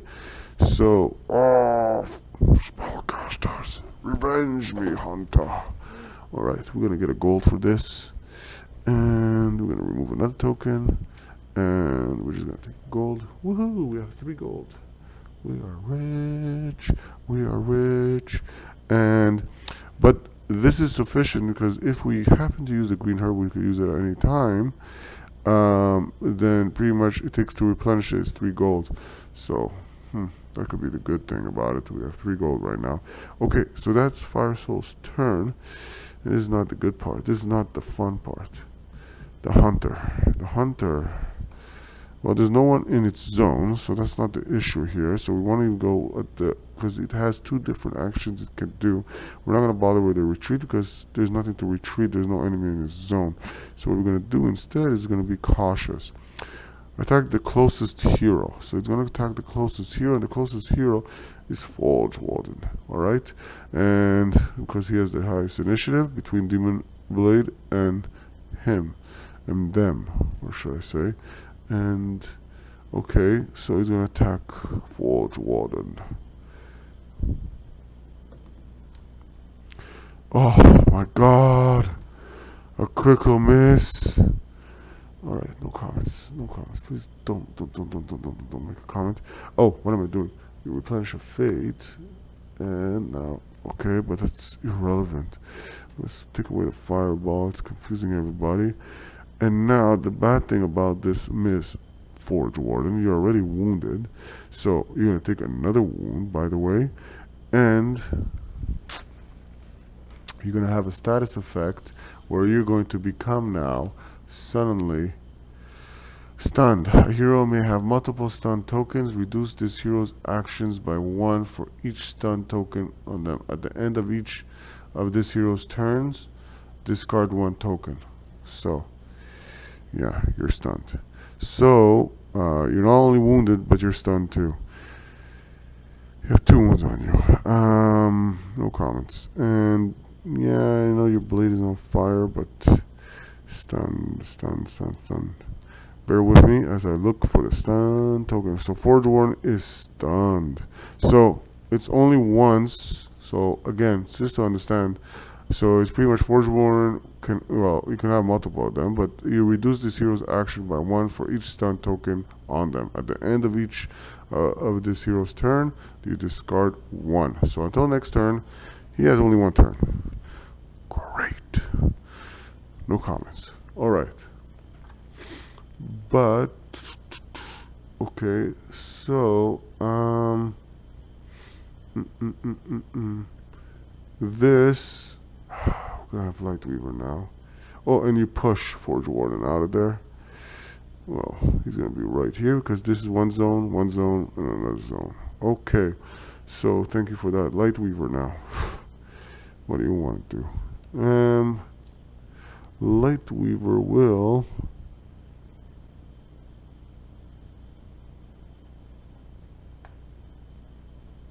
At this point, you just do Magic Blast against the hunter. That's a 7 plus the 3. Well, it's not even enough. It's not even enough. Okay, that's 1 attack, one turn, and now we're gonna try this again. What do you know? We're gonna have to use the fate token. 17. Whew. Okay, God bless. And now we have a 5 plus the 2 that we usually get. 7, more than enough. We killed this Pipsky little bugbear of a. It was costly and tiresome, so we don't have anything of this, which is good. It's a good thing. This is a good thing. We finished it within the first round. And Spellcaster. Alright. So what happens is we get 1 gold, by the way. And yeah, so I'm gonna get 1 gold for that. Woohoo! And so we're gonna say we're gonna get Forge Warden to use one of this because I'm scared. So he's gonna, you know what? He's not in dire need.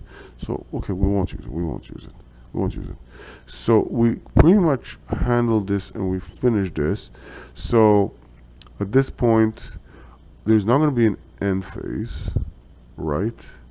Because now we're going to shuffle it. So, we're going to shuffle the marching order. Bear with me. So it makes sense. And yeah, there is no end phase. So we're good in avoiding that. Oh God. Where's forge warden? All right, there you are. All right. And we know the next door is probably, I mean, the next tile will probably appear right there. All right, we're probably gonna have to move that aside right there. That's okay. And okay, so forge warden, and this is probably gonna create an event phase where, okay, we have to handle this and we have to handle this, and this gets removed the token. Okay, so this pretty much we're gonna get forge warden to come back. We're gonna come right here. Everybody's gonna come right here.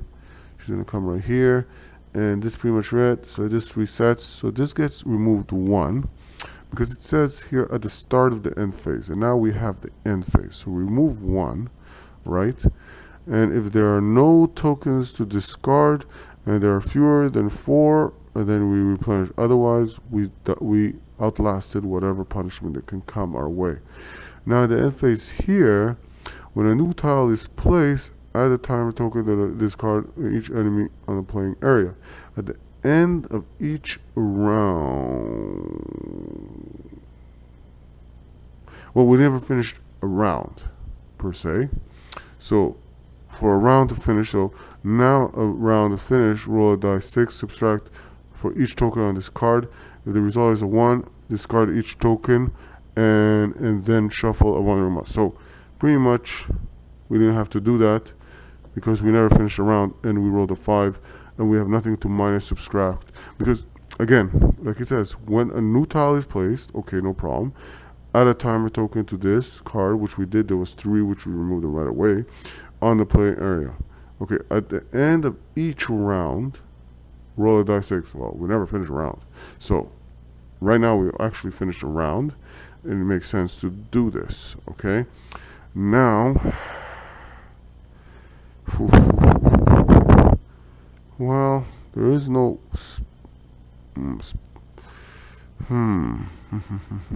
there is no spawn point, so we can't really rest here, can we?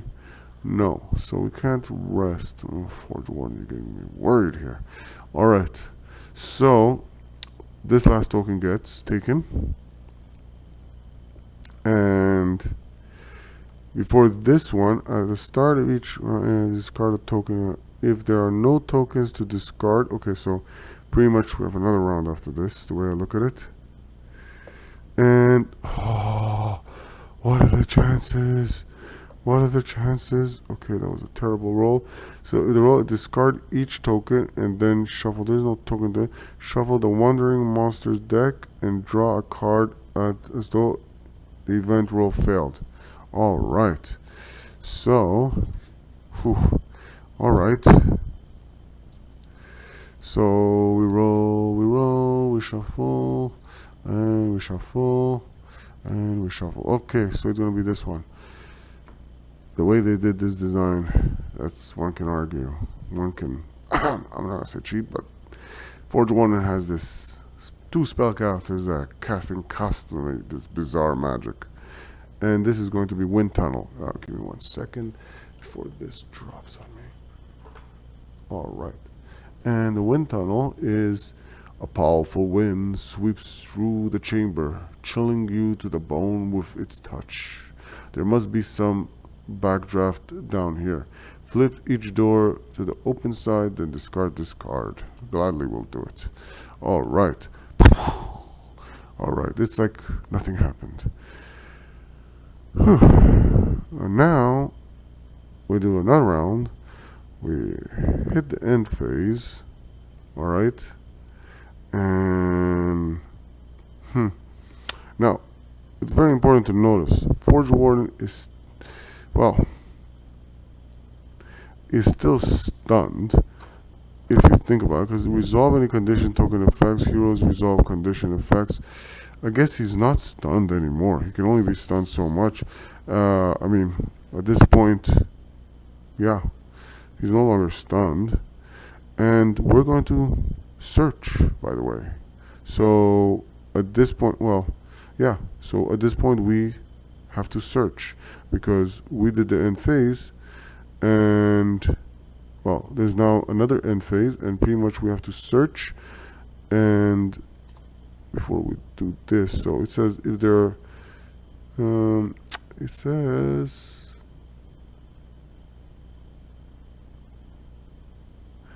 place area. Place a new room tile. As described in the encounter setup, and then place 2 timer tiles in the playing area. Place a new tile in the described in the encounter. Okay, just want to make sure that we're doing this kind of right here. Well, surprise to us, it should have been room tiles instead of pretty much corridor tiles, which is fine. And but what we know now is we have 3 more tiles to place either ways on either side. So the next one is pretty much there, and that's where it's going to happen. Now we pick up until, as before, that there should be a foe, and at this point we put 2 more here just to notify us that we're back on the program, and then we put as many as the foes we have here.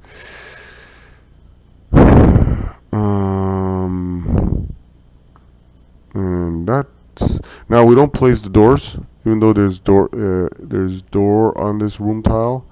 We don't place them, we just place the foes. Alright, this is gonna be fun. Well, this just got much more interesting, as you could see, with much more foes, and to be tougher now, much more than what it is. So there is 1, 2, 3, 4, 5, 6 foes. So pretty much 6 foes, and we're gonna have to put 6 of this tokens, by the way. And just give me 1 second to set this up. Yeah, we're gonna have to put 6 tokens on this, so every time we remove one, we will know. Okay, so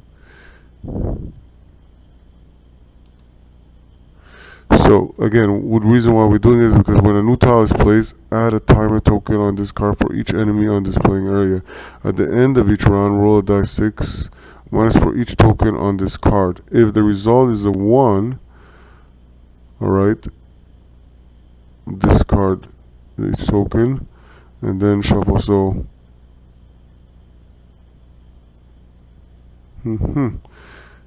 alright, so okay, so either ways, we got 2 new foes. We got the nature elemental, kind of tough. Target initiative 13, it poisons, and it has 2 of this behavior, as you can see, the elemental. And we got the feral spider, it has devour and ferocious. Okay, yeah, scary. So what we're gonna do is put it in, and before, actually no, we're gonna do it like this. It has gotten more complex now, and we are going to go and shuffle this as best as we can, and we're going to go and we're trying to get the best possible results. And alright, so let's pray. I got it. It doesn't seem like I got it. I know I got trouble. Look at that. Oh wow, all of them are going before, and then it's going to be everybody else, and then at the end, the ugly berserker. Alright, so we're going to put this, just to give us some spacing, we're going to put the berserker right here. Yeah, Forge Warden. Okay, that. And now let's check the battle aspect. What worse can happen to us? Stalagmite formation. Sharp pieces of stone sprout from the ground, painting by blood old and new. If a hero is pushed while on this tile, they suffer bleed.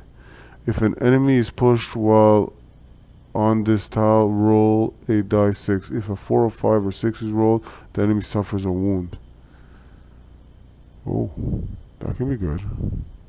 But does anybody push? That's the problem. I don't think anybody pushes. We're not pushers. We're killers. I mean, whatever. It is what it is. Alright. Like they say, let the show begin. And we're going to keep this here just as a reminder. We don't need this anymore. Thank you. That was one bloody nose. Alright. Yeah, we have 2 rounds. This, yeah, Forge Warden. Just needs to survive for 4 rounds. Okay. This is going to be crazy. So this was a mistake. Remember, it's supposed to be a room. No different. They face their foes and a few lacking foes, but in the end, I think this will make up for it, in my opinion. Forge Warden will step in, and he will go after this ugly looking. Whew, this is going to be costly. And he's going to go after that hunter.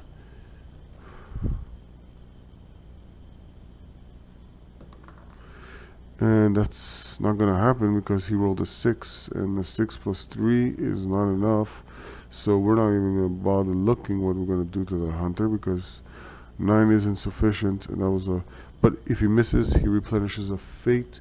And if he replenishes a fate, which I didn't do before, by the way, when he missed, when he replenishes a fate, he becomes blessed. Alright, so we'll put that away for now. And that uses his 2 actions. And he didn't hit or do anything reliable. Okay, and he has, well, you could use the healing herb at any time. If the hero is pushed, well, okay, he didn't get pushed by anybody yet. The hunter should be at this way, sorry, 11, but either way he still would have missed. Okay, and the berserker should be at this way, sorry for that. Alright, so that settles that. Now it's the ugly looking feral spider. So the feral spider behavior, let's see how it behaves. They're devious, mischievous little creatures. Devour. At the start of this turn, if this enemy is in the same zone as one or more other enemies, and there are no heroes in the zone, it defeats the enemy in its zone with the lowest initiative. If this enemy defeats another enemy, it turns. If this enemy defeats another enemy, it turn ends, and another behaviors are not resolved. Okay, I like that. So it's going to devour this elemental. Yeah, it's the first thing it does, and then it does ferocious, but it's not going to do ferocious because, like it says, if this enemy defeats another enemy, start of this turn, if this enemy is in the same zone as one or more enemies, and there are no heroes in the zone, it defeats the enemy in the zone with the lowest initiative. So it defeats. So at that point, and then it says its turn ends and other behaviors are not resolved. So we have 1 foe less, which is, thank you, Psycho Spider. And we're going to leave it at that. We're not going to even argue on that one. So that worked out. This gets removed, and it's not even gold valued, so we're not going to even get anything out of it. So that's that. And now it's going to go straight to the. Sorry, I'm just setting this up. We're going to go straight to the hunter. Or hunters. And the hunters, well, they have this. And they're also cautious. I mean, retreat and cautious. And retreat will take effect because we got Forge Warden there. So this is a reminder. So attack first the closest hero. Oh boy, oh boy. And that's a 12 plus 5, 17. We have nothing, hunter. Alright, so we're good. Okay, so then the other hunter. Wait. So if an enemy is retreats, it's gonna retreat to where the feral spider is. It's gonna move back right there.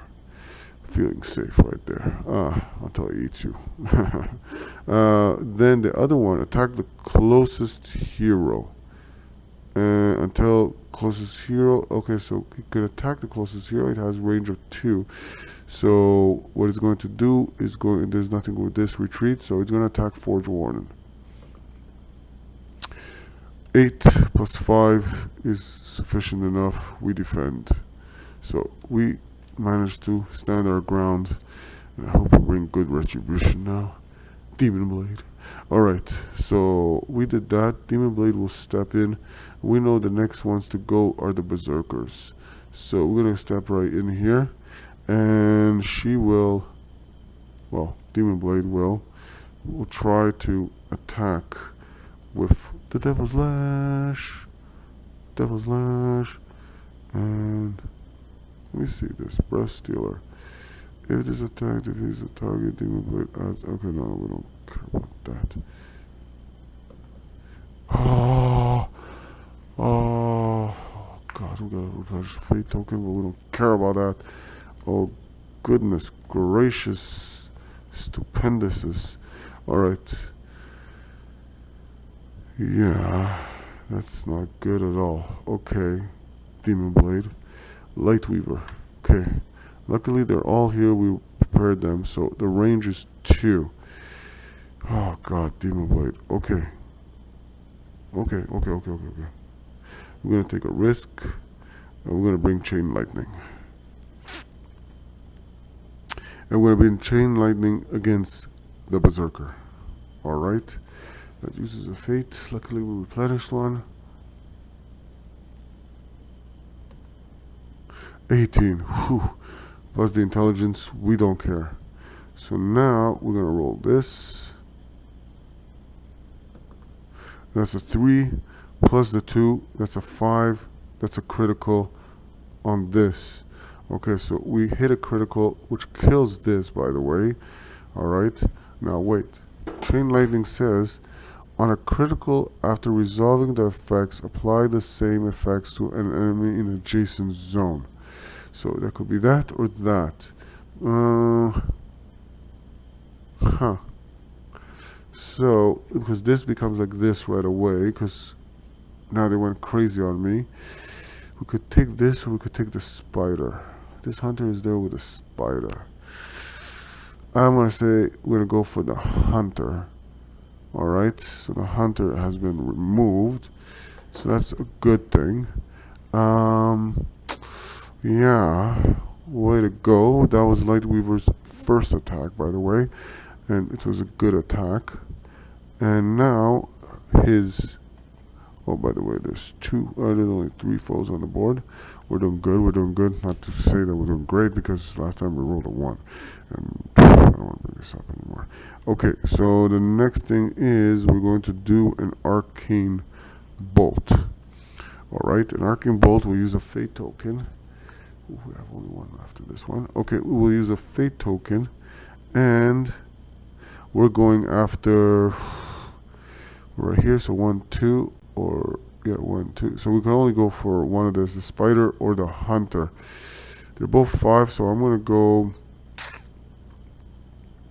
hunter because it's 12 initiative and 17. Whew. All right, we're good with that. So now we know it's a hit. It's a question of, do we do crit or not? And we did do a crit. It's a 5 plus the 2. It's a 7, and the hunter has been eliminated from the board, and I like that. And that's very, very good news. We get a gold, a precious little gold. So this becomes 5 gold now. Okay. And yeah. Okay, how do you want to handle this? Just okay, so we know Lightweaver has completed his turn. Now it is Fate Song. Fate Song.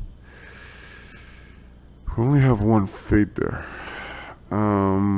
Yeah. She will. She will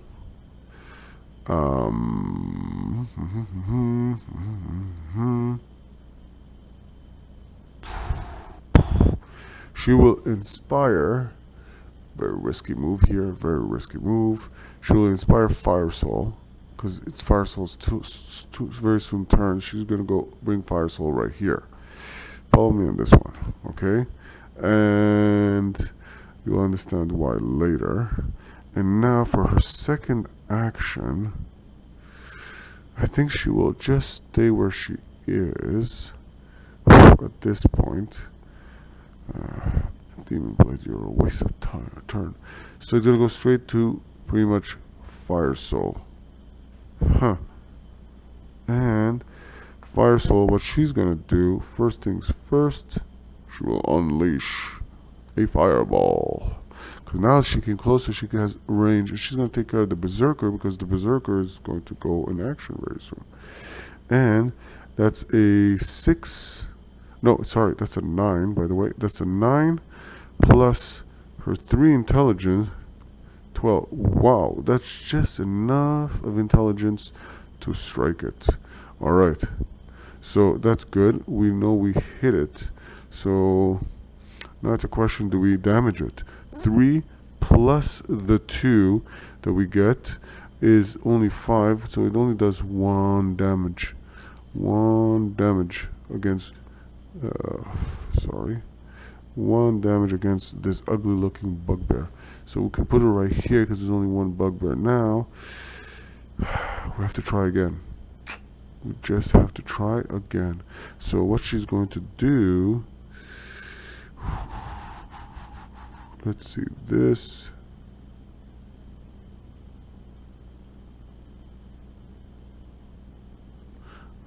No, we don't want that. We don't want that. We'll try Ember. Ember alert. Ember alert. Alright. And that's 18, so we know we hit. So it's a question of, do we... 6 of all the times. We're going to do the critical before. Either ways, we know we kill it.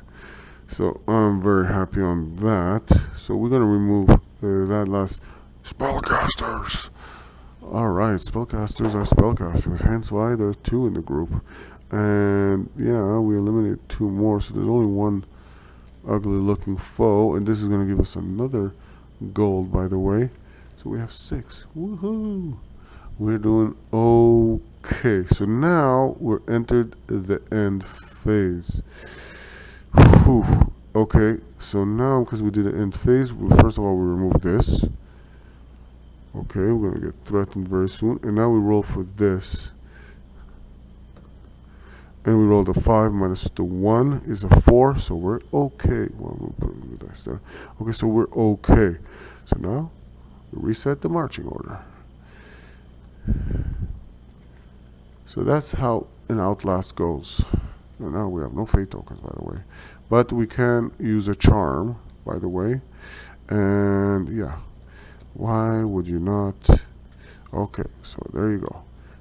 Demon Blade, Lightweaver, Hex, Forge Warden, Fire Soul, Fate Song, and Furl. Okay, so yeah. So Demon Blade will come in against the spider, the huge, ugly-looking spider, by the way, and attack it with its Devil Lash. And Bardsung, we replenish a fate token, and that beauty. I just said that we're missing the Ember alert. Alright, and we automatically don't roll for damage. We did 2 damage, so this goes topsy-turvy, and it goes psycho on us. Alright, either ways, that was a good round, Demon Blade. So it goes to Lightweaver. But yeah, now it goes crazy. Ravenous Hunger. At the start of this enemy's turn, resolve their behavior.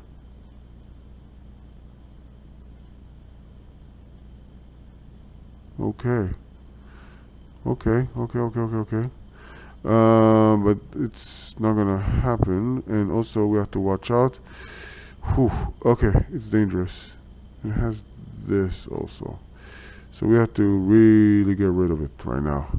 It's pissed. Okay, so, Yeah, Light Weaver.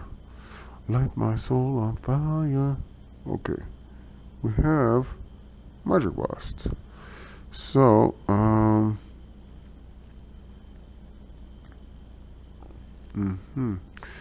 let's 17. That's good enough. And he will roll for damage. That's 3 plus the 2. That's a 5. And that will kill it. It's no gold. All that work for no gold.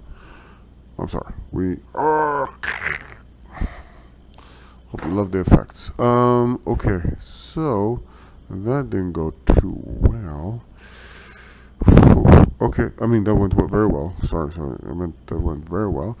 And now we reset the marching order, and this becomes a void, right? Because it's no longer relevant, and there's no event phase, so we don't have to worry about that. So we're gonna set it up the way we want, and we have Demon Blade, Light Weaver, Fire Soul, whatever. Okay, and there's no enemies, by the way, so that gets removed too. So we're gonna start with Forge Warden as usual. And Forge Warden, we're gonna go right here.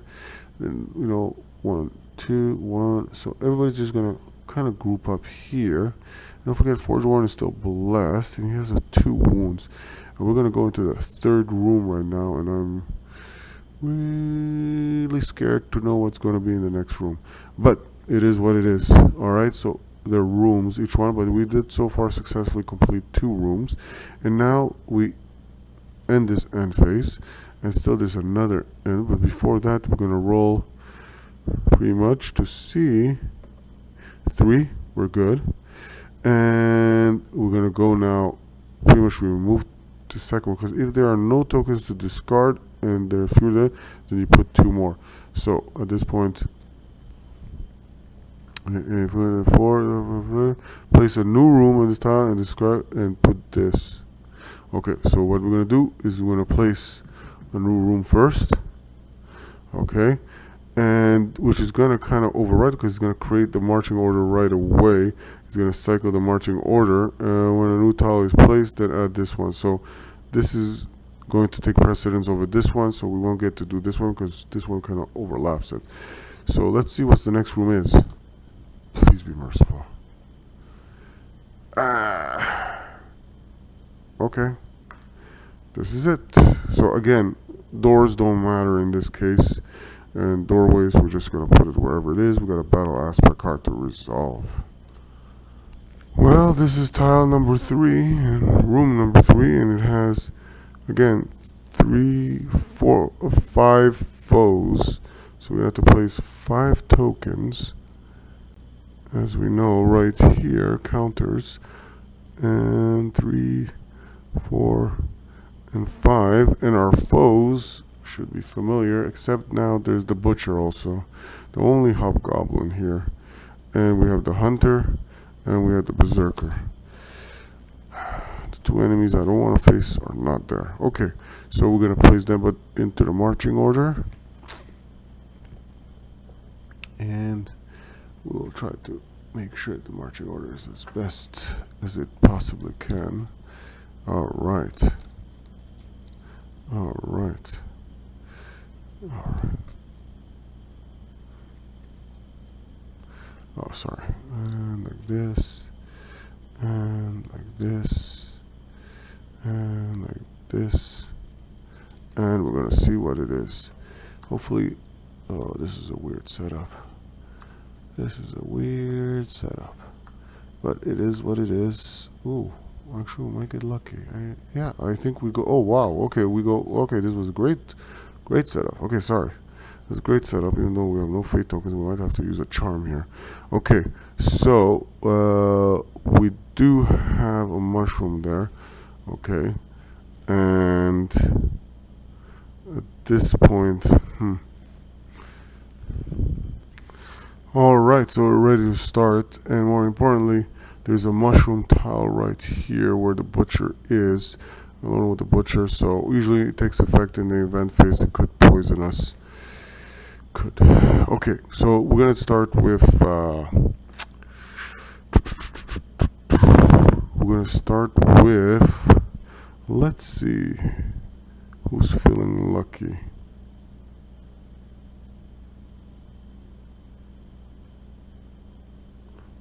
Okay. And we're going to go with chain lightning. I don't know if we tackle this did damage to an enemy in an adjacent zone or the same zone before. So okay, so we're going to tackle this against the berserker there. We're going to use the fate, because the chain lightning, if you do a critical, it takes effect on an adjacent foe. Alright, hope that's clear. So we're going to use that against the berserker. Chain lightning, and that's an 18, and 18 is more than we need. We don't count our intelligence because we're smart enough, and that's we rolled a 1. If Lightweaver rolls a 1 damage roll, it replenished 1 fate. Yeah, we rolled a 1, alright. That's a 2, so we do replenish a fate, that's for sure. And anything else happens here? Just trying to think quickly. Yeah, and by the way, oh no, first of all, he couldn't have done this because Fate Song had to inspire. So this attack gets annulled anyways. So we're gonna have to kind of cheat and not cheat. So this doesn't get, okay, so Fate Song uses that to inspire, and he's going to inspire Lightweaver. Lightweaver is going to do a common attack because it can't use any more fates. So it's going to use this against the ugly looking brute, and rolls a 9 plus the 3, and that's enough sufficient to hit it. Now it's going to roll, and it's going to try. It's a 5, 7. It's a critical, so it's going to kill this. And it's gonna make them angry. So that worked out. So that was Lightweaver's turn. Okay, I mean Fate Song. Now Fate Song, sadly, Fate Song, what is she going to do? Well, she can't do much. That's the sad thing. So what she can only do is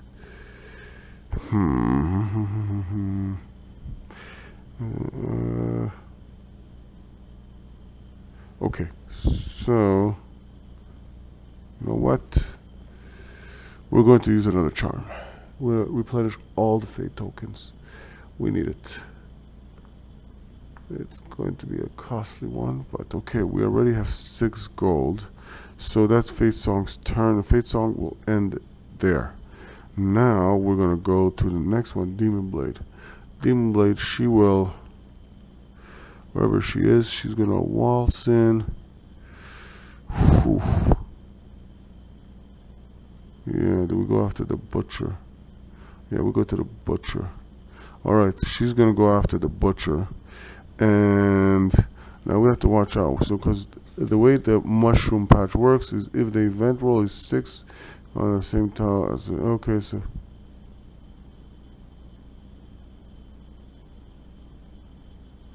if a hero is in the same zone as a mushroom patch, they may discard the token and earn 3 gold. So if there are no enemy cards on the marching order, a hero in the same zone as the mushroom, okay, if they do, they make a 10. Okay, so right now we're not trying that, so we're gonna leave the mushroom patch there. All right, and 18 for the Devil Lash. Okay, we don't care. Oh, did we ever do the battle aspect card? I don't think we did. We're gonna take it, but we're gonna first resolve this. Things are a little bit out of order here, but okay. So she will do this.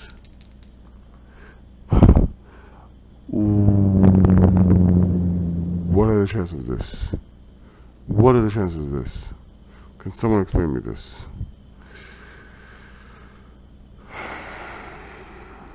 Okay, she damages the butcher. That's all I gotta say. Butcher takes 1 damage. And now, to make it even more complicated, we're gonna see what this is all about.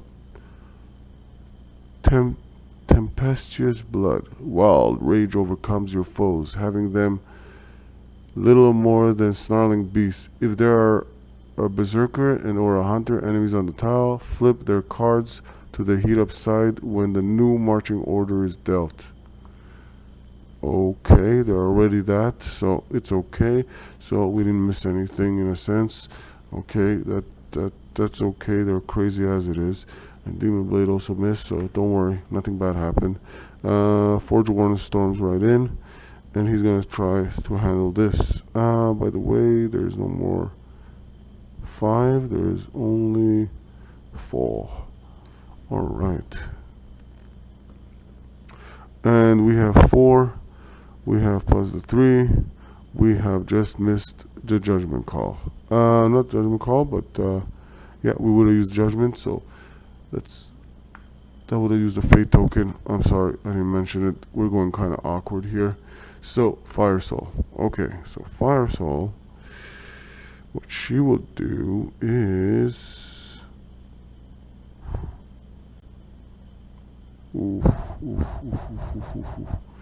She will use Fireball against the Butcher. We want the Butcher dead.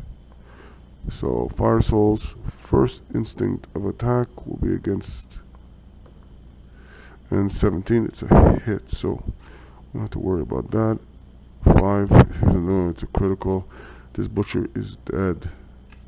And the grudge token goes to Fire Soul now, because you pissed off the Butcher, and we get 2 gold for that, by the way, which is the best. That's why the Butchers are good. Okay, and we lost 1 more foe. Alright, but the way we were rolling, I don't know what to say. I don't know what to say, guys. She has 1 more turn, by the way. It sucks we're gonna do Fireball again.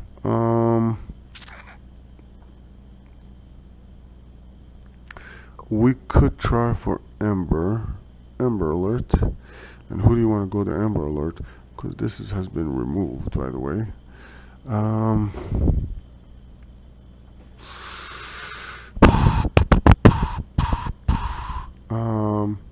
Yeah, she's just gonna reach out and she's gonna try to well, she can't reach the hunter because he's more than 2 zones away, so she can only reach this, which is 2 zones away from her. So so she's gonna go for the hunter, and that's the 9 plus her 3 until 12. That's just enough. Okay, that's just enough. And now she's gonna try to damage it. That's 2 plus 2, that's 4, and all she's gonna do is just gonna burn it. So let's see, she's gonna set it on fire. So okay, that ends Fire Soul's turn, which was miserable, by the way. And we're gonna go now to Lightweaver. Lightweaver is going to do Chain Lightning, not move your Ember away. Ember Alert. That burns a fate token. And yeah, so let's see. 18, we have struck our foes. And that's a 4 plus 2, that's a 6. So that's, we wanted the hunter. So that was a critical, by the way. So on a critical, after resolving the effects, apply the same effect. So it's a 6 either way, so it's going to be on the berserker, which has to be in adjacent zone. So foe on adjacent zone. So both hunters are pretty much just executed in 1 shot. I like, oh, calm down, berserker. I know you're, whoa, okay, stop trembling. It's not you. You're not done yet. And that was I hope you understand. So the roll was a 6, basically, because of the plus 2 we get. So that's a critical.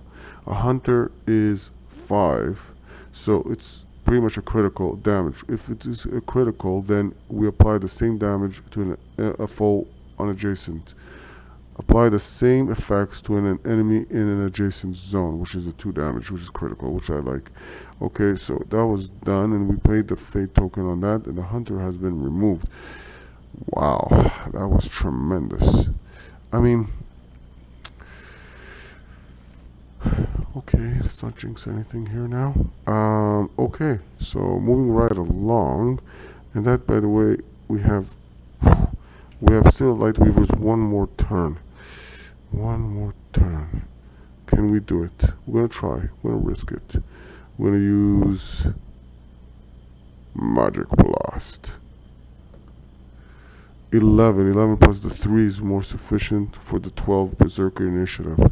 Now all we need is damage. Come on. Come on. 6. I love Light Weaver. You are the light. Alright. Well done. Well done. Critical. That's 2 damage, by the way. We're rolling like thunder and lightning. Okay, so that does for that. Oh, spellcaster, save us. Alright. And by the way, now we have 10 gold. 10 gold. Oh, we used 2 charms, so we're gonna have to do something about that, by the way. Okay. And there's no more foes. Okay. By the way, there's no more foes. So, and there's no event phase. So, because we have to reshuffle the marching order, by the way. Okay, so this, and then we go this, and what do you know? It happens again. Okay, so we're going to put it like that, and we're just going to bring it here. We're going to bring it here. We don't have to finish it. We don't have to handle that tile. We don't care about it. They have no effect, no bearings on us. And we're going to come right here. And now, because that we finished our round without this, so this is going to burn this. It says when a new tile is placed at a time, at the end of each round, roll a dice 6, and we're good. And then we do another round, and pretty much roll a dice 6, and we're safe again. So now we're gonna have to put 2 more tokens back again, sadly so. Okay, we could get gold for that, but whatever, it's irrelevant. We obtained so far 10 gold, and now we gotta see what the next punishment is. Okay. Alright, so let's get this tile set up right here, right now. Well, here are the foes. They're all set up, and more importantly, they're all like the typical foes we've seen. And so let's put them out here. We're gonna be the Berserker again, the Hunter, and the Nature Elemental. All right, it's a toughie. This one, it's a doozy. All right. Okay, and more importantly, this. And just to confirm, nature element. Okay, so this is the foe. We took the mushroom from there. We put it right here. There's a mushroom tile right there. So unlike before, not to make the same mistake, not that it affected anything. So there's the 5 tokens here, the 2 tokens here, and we're about to. Okay, so you know what? We're gonna shuffle first to see what will be the order of this. Let's see if we can get lucky again. Alright, and we're going to shuffle, and we're going to shuffle, and we're going to shuffle, and we're going to shuffle, and we're going to shuffle, and we're going to shuffle, and I'm going to stick with this. Light Weaver, Fire Soul, I don't like that. I really don't like that going that way. Okay. We kind of use it again. The way the marching order design is, Forge Warning ain't complaining. We got Light Weaver and Fire Soul first. So let's eliminate the Nature Elemental if we could. It is 2 tiles away, right? So it's right there. So that itself, so let's see which way we're facing. We have this. So, yeah, I'm just checking something. Bear with me. Yeah, it's 2 zones away. Okay, so the nature elemental is 2 zones away. You can see by the cross line right there, crosshair. Let's do the battle aspect card. Hunting party. Are they hunting you or simply wandering lost? It doesn't matter either way. They're guarding their teeth and spoiling for a fight. Place 3 big enemies on the previous tiles. There is none spawn points, so we're gonna have to skip this one because it just doesn't make sense story-wise. So we're gonna do this one: bounty hunting. It might not be heroic, but bugbear furs and hide can be used to make supplies in a pinch. Gain 1 gold when each bugbear enemy is defeated. Okay, that sounds more realistic. Alright, so we got that. We're ready for battle, and it's Lightweaver's turn. Again, priority elemental. So, the first thing he will do is chain lightning. We're going to use the fate token, and let's see, and that's a 12 plus the 3 intelligence. That is pretty much sufficient as 15, and we only need 13, by the way, so that's good to go. Now Lightweaver, let's see if you get damage and critical, and oh, you did so awesome. And if you roll a 1 or a damage roll, which you did, even though we get +2, you can replenish a fate token. But we really don't care about that, do we? You just do 1 damage. That sucks. Okay. We got 1 damage on it. Alright, so we got 1 damage. That's good. That's good. You got another chance and opportunity here. Where is... Sorry about this. Okay, we got 1 wound on this. There's only 1 elemental. So the next thing you're going to do is an arcane blast then. And that's Bardsung. We replenish a fate, and we don't even roll for damage. And that is just sweet. I guess sweeter than sweet, but I don't get gold for it. I hate you. Alright, but it was well worth it. It was well. Can you do that with a critical chain lightning? But whatever. You did it. Took you 2 turns, but it was well worth it. We replenished the fate. And now we did what we wanted to do, which was kind of remove that ugly looking foe. And we're gonna... Yeah. Okay. And that will remove 1 token like this too. Okay, so now it's Fire Soul's turn. Light my soul on fire. Alright, she will use Fireball. And she will unleash the Fireball to who? Okay. Well, the range is 2. Those are too far. There's only 1 of this hunters. And the hunters are pretty much scary, so might as well take the hunter out. So Fire Soul will go for the hunter first. And she gets an 18, which is not bad. We don't have to count the intelligence. And she rolls a 5. And the hunter only needs a 4 and 5 plus the 2, she has a 7. So because she gets +2, she eliminates the hunter, which is very, very good, by the way.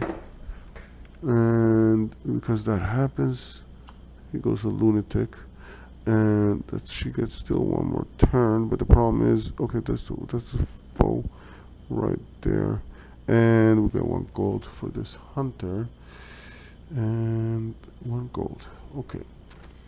Now, just the one thing, I just want to make sure that we did this right. Yeah, there was 2 of them. That's weird. Psychotic that they're both there. Okay, so she has still one more turn. What she's going to do is no choice but to use Amber Alert and Bardsung. Oh my god. Okay, replenish the last fate that was used, and she's just gonna do that enemy is pretty much dead at the event phase, so we're gonna do it against this one pretty much, because that's the only one she could do it. And now that's the weird thing, it's kind of badly wounded there, so now it's Forge Warden's turn. So if Forge Warden tries to walk into there, he get okay, he can't walk out of there, so he has to come right in here. This is where it gets kind of awkward. And they go before. Oh, Demon Blade is the last one, but okay, for Forge Warden, what he's going to do is just going to try to do a regular attack,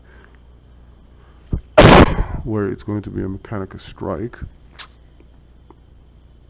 And there's only 3 foes on the board, by the way. So, and but just don't say anything. Don't say anything. Okay, and that ends Forge Warden. Fate Song. Well, we could do this, right? She's gonna use 1 fate to inspire Forge Warden. Let's try this again. Please don't screw this up. 13. That's a good sign, because we need only 12. We're not even going to count his charisma. Now let's roll for damage.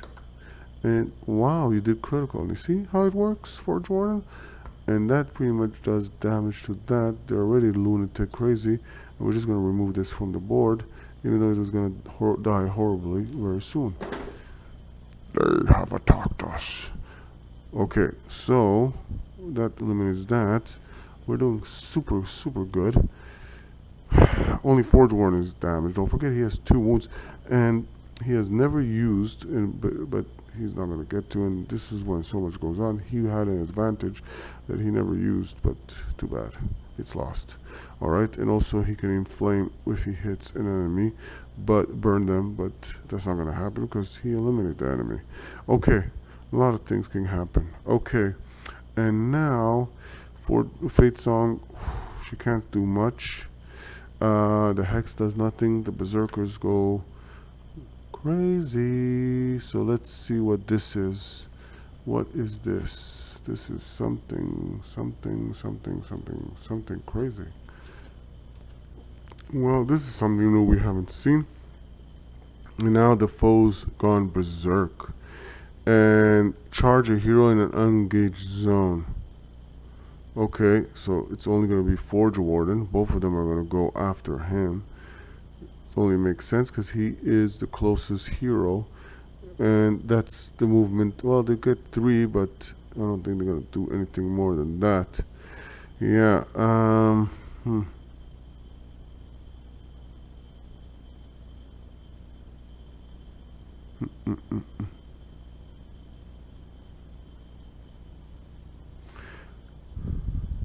See, they charge and they attack. Okay, so let's see what happens. Yeah, Forge Warden. How do I love thee? Okay. Berserker number 1. And, oh my god. You take a wound. You take a wound, that's wound number 3, by the way. He has 5 wounds he could take. And he also is bleeding. No, it's okay, Forge Warden. No problem. Start. Oh my god. 4 plus. That's okay. 2 wounds. You can't bleed more than 1. So he's already bleeding. So that's 4 wounds. 1 more, and Forge Warden is collapsed.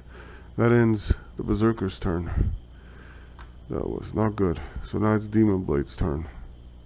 Demon Blade, the first thing she will do, she will step in and try to help. And 18, which is good enough for a hit. Unlike before, please. kill the mofos. And she does with a critical 8 right there. And she kills one of them. Alright. There's still one that remains. So, it's time to remove this. One of them. And, by the way, there was one only. Right? And we roll a 1. Yeah, that was conveniently going to happen. So, again, because we just happen to see, and it's very, very hard, and we just know, and we're just gonna avoid, and what do you know? Okay, so what is this? Again, wind tunnel. Yeah, it's kind of cheesy,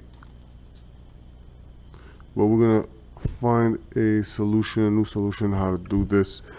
Either ways, we have a new marching order to set up, and this, and this. So let's see what happens. Ooh.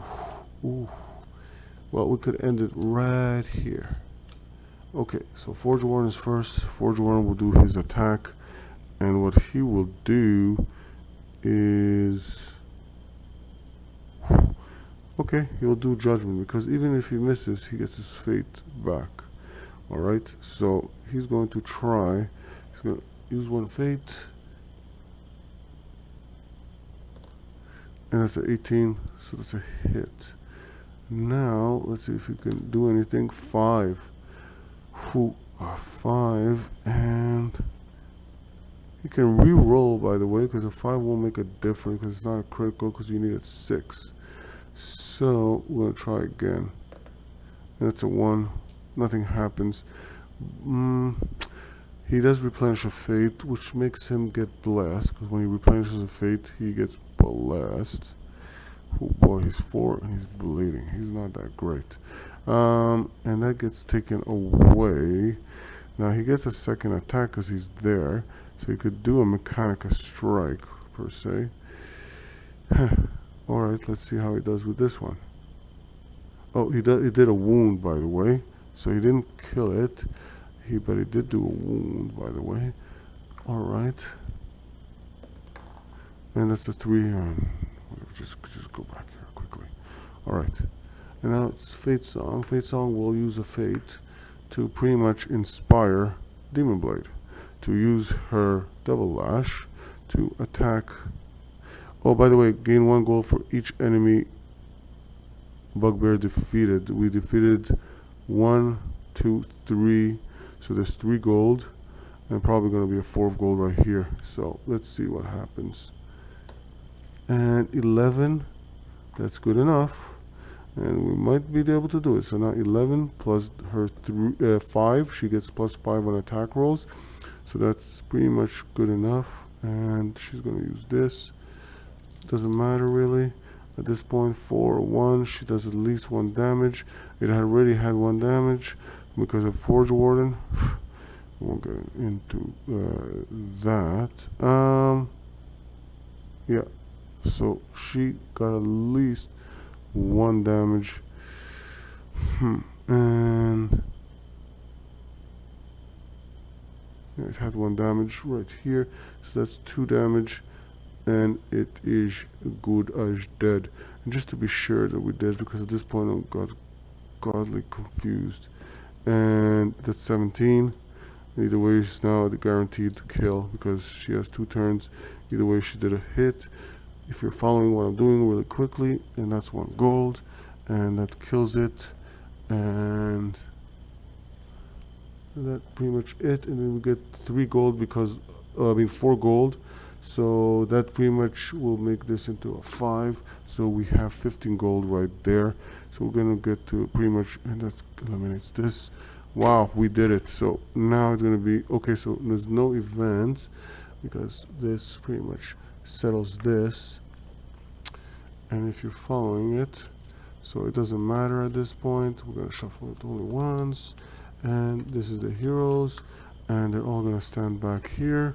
And what's going to happen is this is going to be the last one, and because there's been 4 tiles, like it says here, if there are 4 tiles in play, the heroes complete the encounter, and this becomes irrelevant because now we just completed the encounter. Okay, and we're good, and either ways nothing would have occurred. All right, so well done. Well, we outlasted it, and we did got the gold for this, which was just amazing and amazing. So, whew. At this point, we've completed this, and we're going to, let's see what pretty much transpires, because now we're going to go to another standard crawl right here.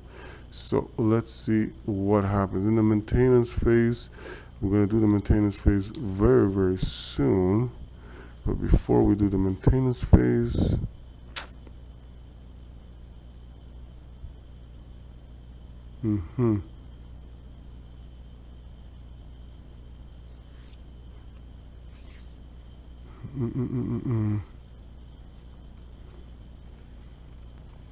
for the maintenance phase, I'm going to spend.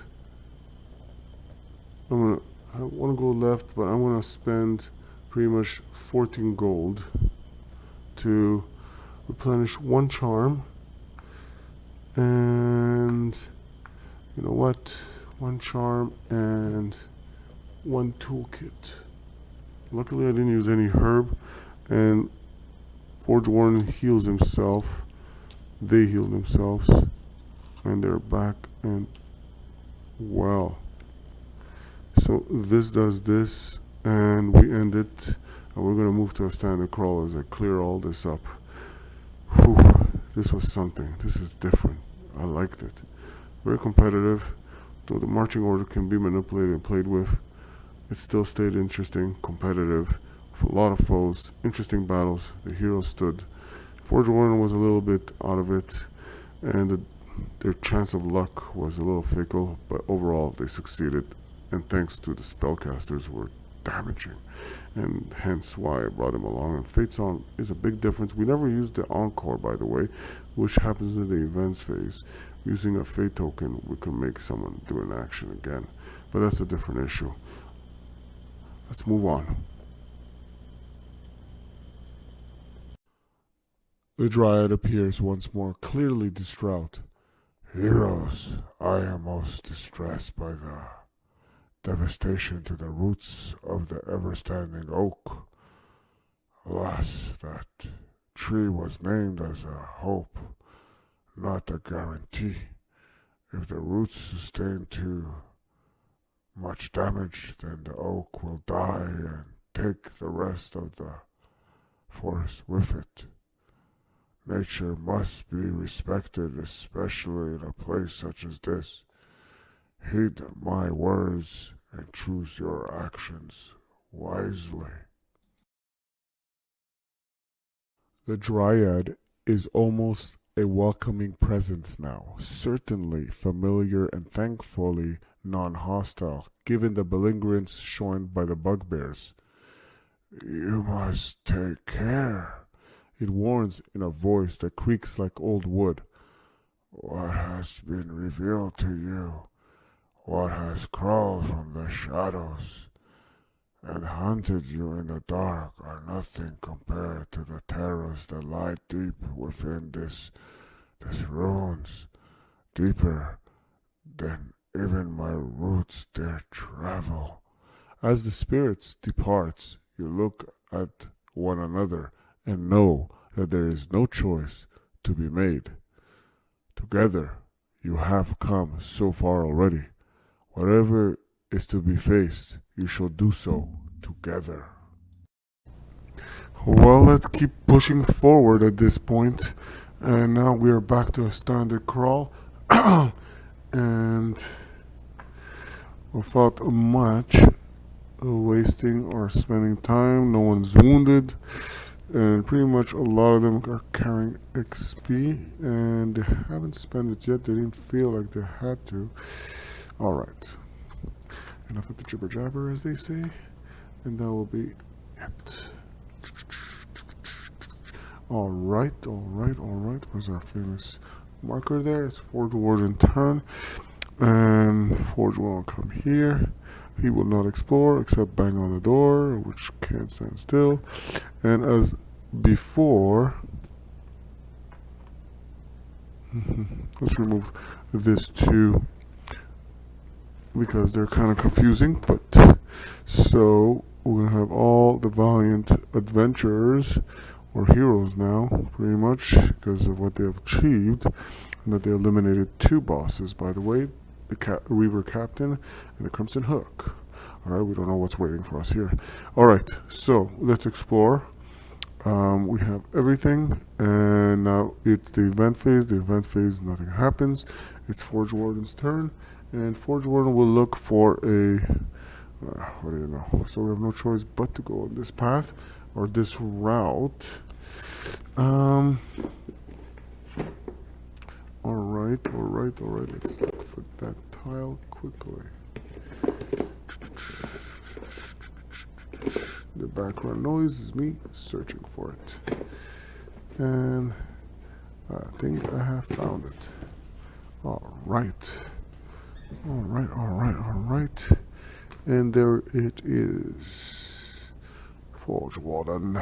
He steps right in.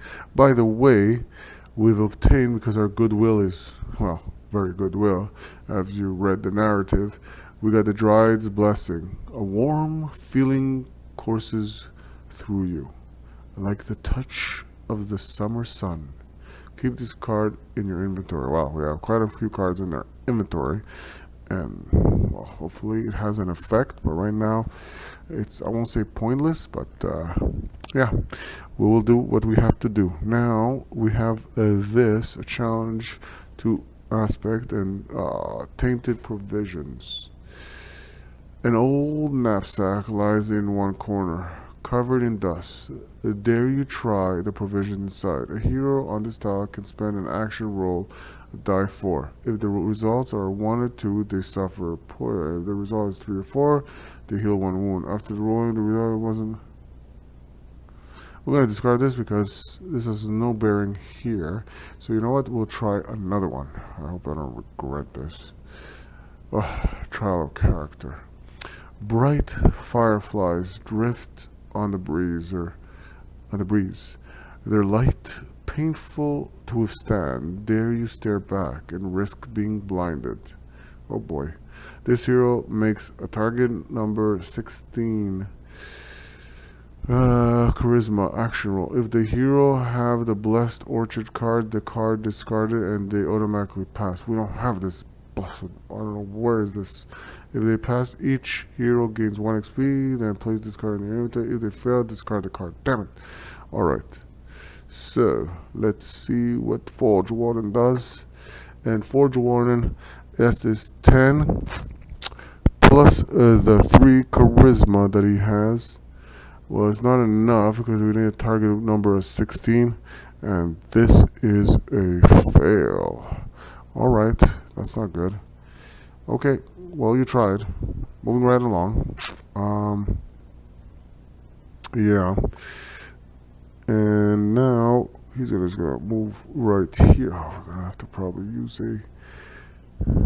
Okay, all the valiant heroes are just gonna make a run for it.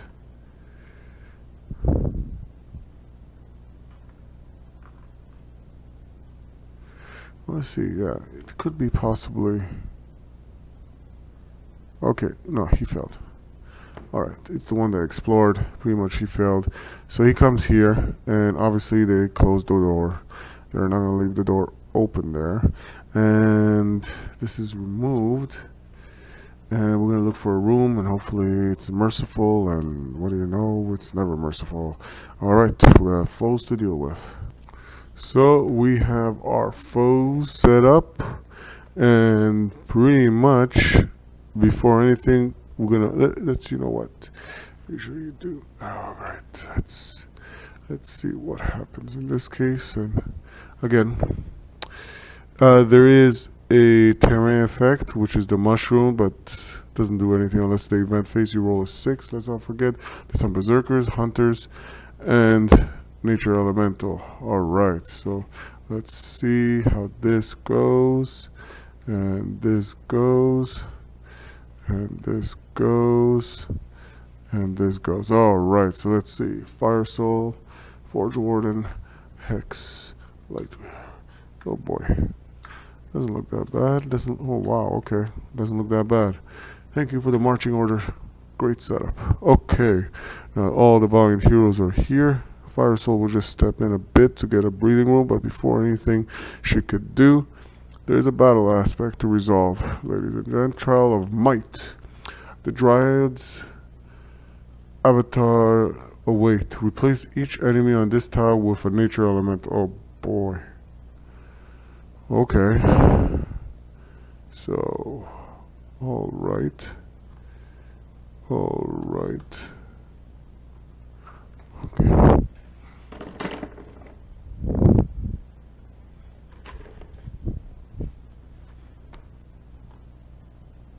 And give me 1 second to have this all set up. Well, okay. Well, sadly so. Well, there's missing one here, nature elemental, and we're gonna keep that nature elemental alive if it does get killed off. So if the hero is defeated, they immediately heal a wound and each nature elemental is removed from the board and playing discard. Well, you don't want to do that. You want, if all enemy cards, you gotta remove.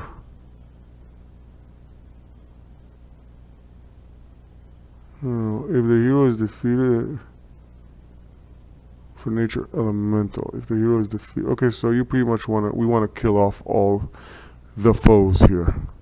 All right, and that is important. And also for this challenge aspect card, we got gold, by the way, and when we fail this, so we get a gold for that. Let's not forget that. Woohoo, we have 2 gold. All right, so the foes became nature elementals. That is just sweet. Fire Soul, it's time for you. The only tough thing about nature elementals, their main foe, they just hit and poison you, but more importantly, the scary thing about them is the fact that their initiative is kind of high. So let's see what we could do. Yeah. Okay. Let's see. We're gonna go Fireball. That's a 7 plus the 3. Oh, that's not good. So second round.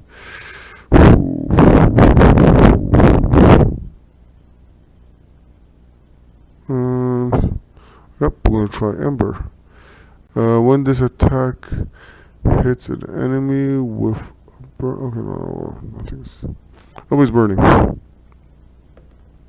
And that's a 6 plus 3. Oh wow, we're not okay. So that her turn just fizzes.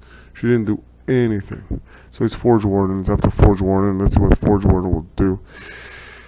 This is Forge Warden. He has only one thing that pretty much is a main attack, which is Judgment, and there's no wrong in using it because even if he fails, he replenishes the fate that he just used. So.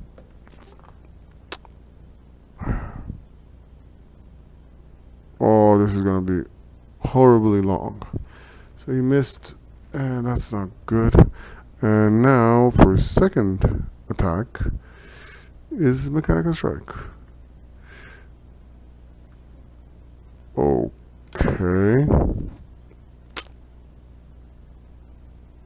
No, didn't have advantage. And neither did you hit or anything. Okay, this is bad. We're going straight to Lightweaver now. Please, Lightweaver, please. Chain Lightning. Use a fate token. 6 plus 3 is not enough for 13 initiative. Oh boy. Oh boy, oh boy, oh boy. Magical Blast. No, we don't want this. We don't want to hit. We want to use this. We want damage. Nothing but damage. And if you miss, you've replenished the fate, which is always good. Oh my god. 5. Alright, this is not going to go well. We replenish the fate, but we don't care about that. And so far, we are in a scary position. Demon Blade. Yeah, she's gonna just move in here. And she's going to attack that only, and she's gonna use the Devil's Lash. Please save us here. 16, finally. Alright. That was costly. Alright. And wow, that couldn't be even more pathetic. Because you need 6 and with 2 dice roll. Wow. Is that 31 or just... I'm just joking there. So you just wounded the poor sap. Alright. He is wounded, this one. Alright. And how to mark that? Right there. No choice. Fate's on. And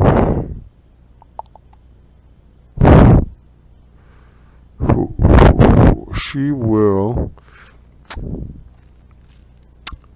yeah, she will use a fate to inspire. Whoa, this is scary. She's gonna use that to inspire Demon Blade, to use the Devil Ash. And yeah, let's see what happens. Woohoo, 5-5. But 5-5 is still not enough. Oh, sorry. We're supposed to first roll if she hit. And she does, luckily. And now, roll for your damage. Woohoo! 6. So she does kill it off. Alright, we'll give credit that in the redo. You know, we'll give credit in the redo. And that pretty much eliminates this one. But then there's the other one that's there. So, don't forget there was supposed to be 2 foes. So, well done. We eliminated 1 after all this blasting attack. And now, she will use her second turn, she will use her Cacophony. Oh boy. And let's see if she's able to hit. And 18 with the charisma, she's well enough hit. And the amazing thing is she rolls, she can never do anything more than a regular damage, sadly, because she has, well, if you look, she die 4. This attack can target, nobody cares. And she rolls a 3, which didn't really matter. She does just a regular damage to that one twerp right there. Oh boy, this is gonna be painful, because now it is the nature elemental's turn. Alright, in the great. Yeah. Hopefully I didn't mess up anywhere there, because there's so much going on. Alright, so let's see what they do. First things first. Well, we don't need this anymore. It's kind of pointless, buddy. And these foes have, they're ferociously devours. At the start of the turn, if this enemy is in the same zone as one or more enemies, there are no heroes in the zone. It defeats the enemy in the zone. If the enemy defeats another enemy, it turns okay. Well, there's nothing there, so that doesn't do anything. Thank goodness. Now we go to ferociousness. Hero in the same zone, and there is one right here, so it's going to attack Forge Warden, because Forge Warden is the highest of all. Sorry. Alright, so let's see. And Forge Warden is the closest. And there's a hero in the zone. 18. Okay, so now, again, none of them can devour, so they're just gonna skewer right in, and there's gonna be just 3 attacks on, well, because charge a hero in unengaged, there's none. Charge a hero in engaged zone, and that's the only engaged zone. So they're all in the same zone, and they're all gonna take a cheap shot at Forge Warden. Forge Warden got Bardsung and amazingly defended. Okay, and this is supposed to be a Demon Blade. I'm sorry, you're here, and you replenish 1 fate. So defended 2 out of 4, and 3 out of 4, and 10 plus the 6 defense on the first round. That gives 16, and even if not the +5 that Forge Warden has, he defends amazingly. So there's nothing to worry right there about. So moving right along, we reset the marching order. All right. Okay. And what do you know? Let's see what happened. Ooh, what do you know? 40 soul. What are the odds of that? Call it what you want, but in the end, it's a marching order. All right. And we're going to move this aside. Oh, we don't need to really move aside because it's all foes. All right. We have to eliminate them. If all enemy cards are removed from the marching order, I don't know why I say all enemy cards. Because if a hero is defeated, okay, replace all enemy on this tile with nature elemental. Okay, on this tile, so in case there was other enemies around. So hence the lingo. Alright, Fire Soul. Listen, fireball that ass. Alright, she's targeting the wounded one right there, which is, doesn't matter which one. And she fails.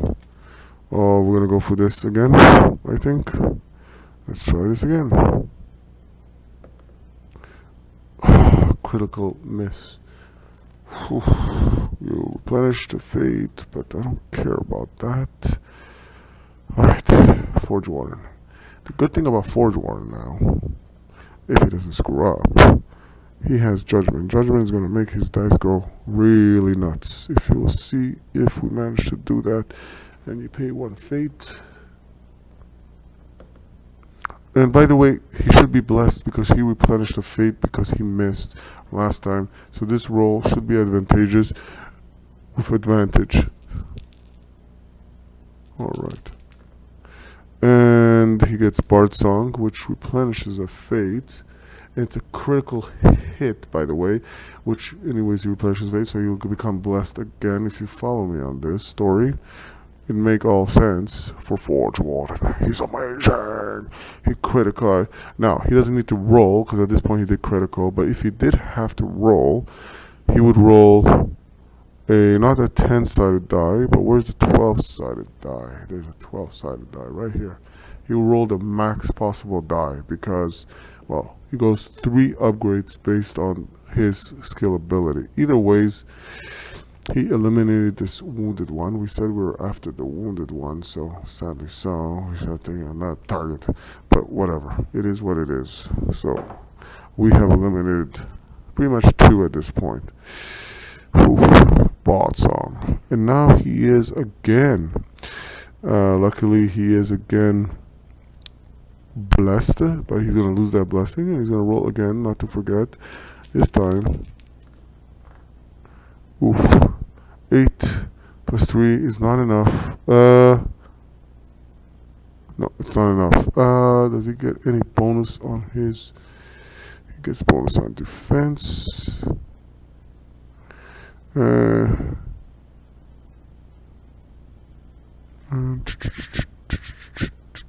No, there is no. Okay. Wow, 8-7. What do you know? I've seen worse. Okay. We didn't do the event phase last time, but the event phase wouldn't have done anything because we don't roll for the echo, or the more proper term, the event roll. Alright, so this fails. Moving right along. Lightweaver. Looks all familiar. Now, Lightweaver, there's no point of doing Chain Lightning with him. So we're going to do this one, which is going to use a Fate, by the way. And let's see. 14. Whew, plus the intelligence good enough, but don't matter even because it's just 13. Yeah, it's kind of getting stressy. And 3 plus the 2 is not enough. It's just a regular hit. That's all you do is regular wounds. So one of them takes a regular wound. Alright, so for your second attack, I'm sorry, is Magic Blast. Alright. Okay. We didn't use Overcharge, but yeah, we're not going to do it this time. 14 again, good stuff. At this point, you don't care. Terrible. And if you do roll 1 for damage, you replenish a fate for Lightweaver, but either ways, we don't need to push. We kill the wounded one right there. Alright. Well, it took you 2 attacks. What's going on? What is going on? But we're getting there. Fate Song. Fate Song, what she will do, she will do, sorry, is for the first, she will use a fate. She will inspire Demon Blade. And she will inspire Demon Blade to use his Devil Tongue Lash. And 16 is way sufficient. And die 8 and die 5. Use your strength. 7. Yes, that's a critical. And that eliminates that. That was well spent. And now, last but not least, in this fearsome attack, thank you there for being so inspirational, Fate Song. We're going to do, she's going to use the cacophony or whatever, to try to do some damage here.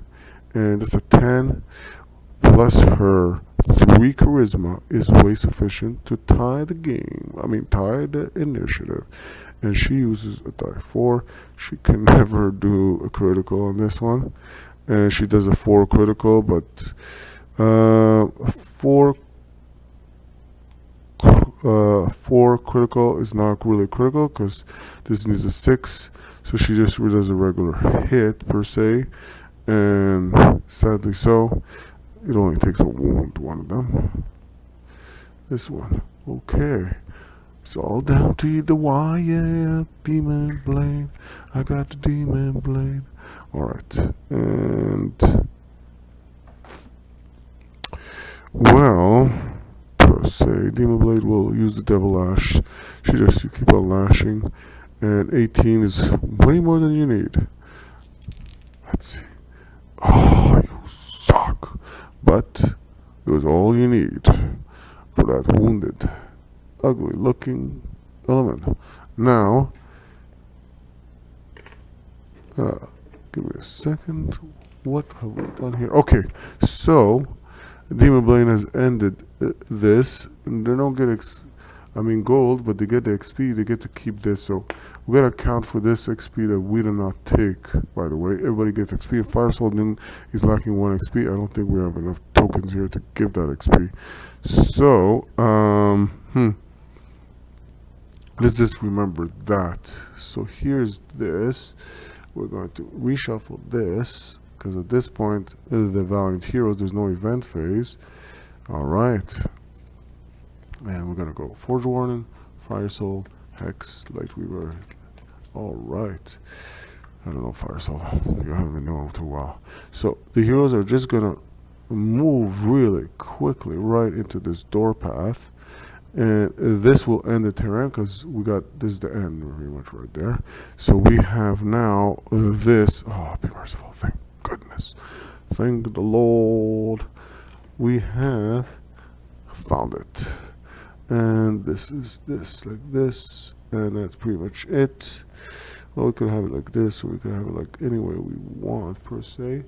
So we're going to, and the line is right here, so pretty much we might as well put the stairway right there. And the stairway, where is the stairway? And we have brought the end to this, but we have to do a challenge. Alright, please be merciful. Oh, trial of knowledge. My God. Forge Warning isn't the brightest of them all. No comments. I didn't mean that too loud. Alright.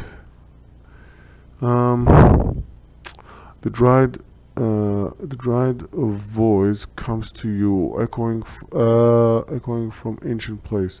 If 14 flowers each have 7 petals in the summer, yet fade to 3 in winter, how many petals?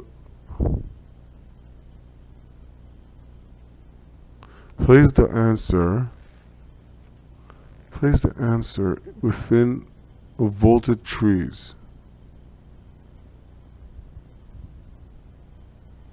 Okay, if 14 flowers each have 7 petals in summer, yet fade to 3 in winter, how many petals are in autumn?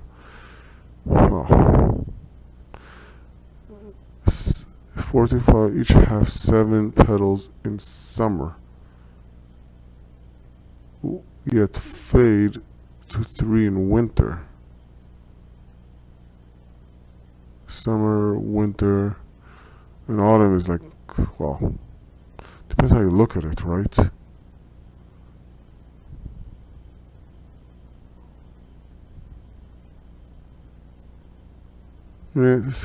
Winter. Well, if 14 flowers each have 7 petals, I hate this. Okay, give me a second. Voice comes to echoing.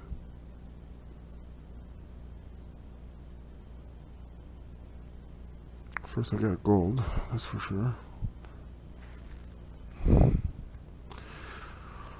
If 14 flowers each.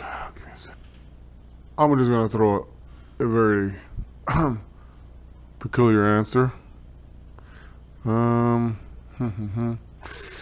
Let's see if Forge Warden can pray to Google and see what Google has to say about this, by the way, before I throw my answer there. Well, I'm going to say they have 7. Forge Warden didn't find much in Google, so that's his answer. But place the answer within the vaulted trees. What trees? Okay, we lay confused on all that. So we're gonna keep that. Vaulted trees, okay. We don't know what to do with that. This gets removed. And yeah, all the heroes will pretty much valiantly complete their actions here. And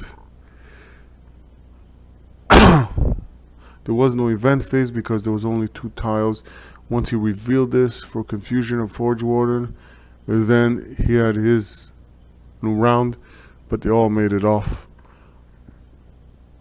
valiantly so. Alright, and we're gonna push forward, but before we push forward, we have some XP to resolve for the group, and let's see what we're gonna do for the maintenance phase, because at this point we have no gold to pretty much dispense of, but we have plenty of XP. So let's see what the heroes would like to do. We're going to start with Forge Warden, and one by one we're going to select for them the XP, dispense of their XP, and we're going to see what new set of, before we move on to the last node, we're going to see what they want to or wish to dispense. But let's clear the board first quickly, and we're going to leave things the way they are, so it gives an opportunity for us to see other things. All right, and this sets this. We're gonna quickly set this because we know that the heroes have another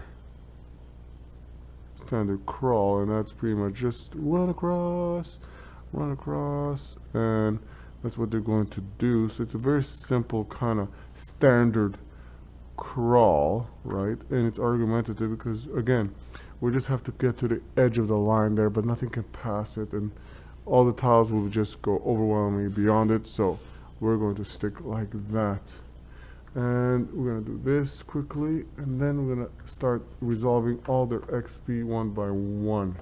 So first things first, let's see what Forge Warden has. 4 plus that 1 over there, which we know of right here, gives him 5 XP. So let's see what he's gonna do. So for Forge Warden, he will get the Sentinel ability, which primarily it's good for pushing foes out and replenishing fate. And also it has the ability that if the attack roll has advantage, another hero in the same zone gains blessed. And now for 1 point of XP, you can upgrade it. So it costs 4 to acquire, not 4, sorry. It costs 3 XP to acquire plus the 1. So only 1 XP will remain for Forge Warden. Alright, as he spends for this. And this will be a level pretty much 2. As he spends the XP to replenish, to make this level 2. And the thing about this, if there's another hero in the same zone, the attack roll can be re-rolled, and if the attack roll has an advantage, another hero same zone gets. So it's pretty good, but you'll realize later why I chose this Sentinel ability, because it's primarily just good for pushing foes around and replenishing fate, but later on it will make more sense. So that's primarily what he will do. As Demon Blade now, what she will do, well, she has, well, 5 XP and plus the 1 over there, that's 6 XP by the way. Whew. And yeah, let's see what she will do. And don't forget, she gets plus 5 already for her stat of strength. Actually, also for plus 3 for her intelligence. So let's see what she will do. So for her, what I took is the Hellblade, and the damage roll of this attack always causes critical hit if the result is 6 or higher, which is highly possible, could be done. And the damage roll of this attack always causes critical hit if the result is 6 or higher. If the attack hits and the target has higher initiative than the hex card, the damage roll is empowered. So that's also very, very important. So it uses a fate, and it costs 2 XP to upgrade. So that's 3 XP to acquire it, right? 2 to make it pretty much a level 2. And we have the 1 extra XP from there. So there's the dispense of 4 XP. And we have a level 2 Hellblade. Oh boy, they became much, much more powerful if you're following this story. So now we're going to our favorite Fate Song. So Fate Song will have something very powerful, but we can't upgrade it because she has only 2 XP plus the 1, which is 3, enough to acquire this new ability. It's called Ode to Weakness. Spend 3 fate, costly, to flip up this card of the enemy in the Fate Song zone to its heat up side. This is good because it kind of weakens an enemy, so it's very powerful, and only she can use this, so you can multi-class this with someone else. And once she upgrades it, is pretty much spend 3 to flip the card of an enemy on the same tile. So this one is the same zone as her, and the next one is the tile, so anybody on the same tile. Well, that's wicked, by the way. So moving right along, we're going to go first to, oddly enough, to Fire Soul, and she has only 3 XP. She has this one, and we forgot to put before one, remember? And she has that one, which is the 3 XP. Let's see what new skill she would like to acquire. She, Fire Soul, will use the 3 XP that she has. And she will get the ability Incinerate. Resolve 1 burn token on each model in the hero's zone. So pretty much she can make the burn become, well, damage. As she resolves it, she doesn't have to wait for the pretty much end phase. So that pretty much is nice. Resolve 1 burn token on each other model in the hero's zone.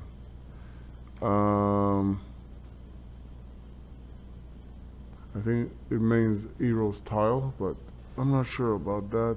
But that's what she acquired, and it's not up to the level 2 yet. Now we're gonna deal with Lightweaver, who has, well,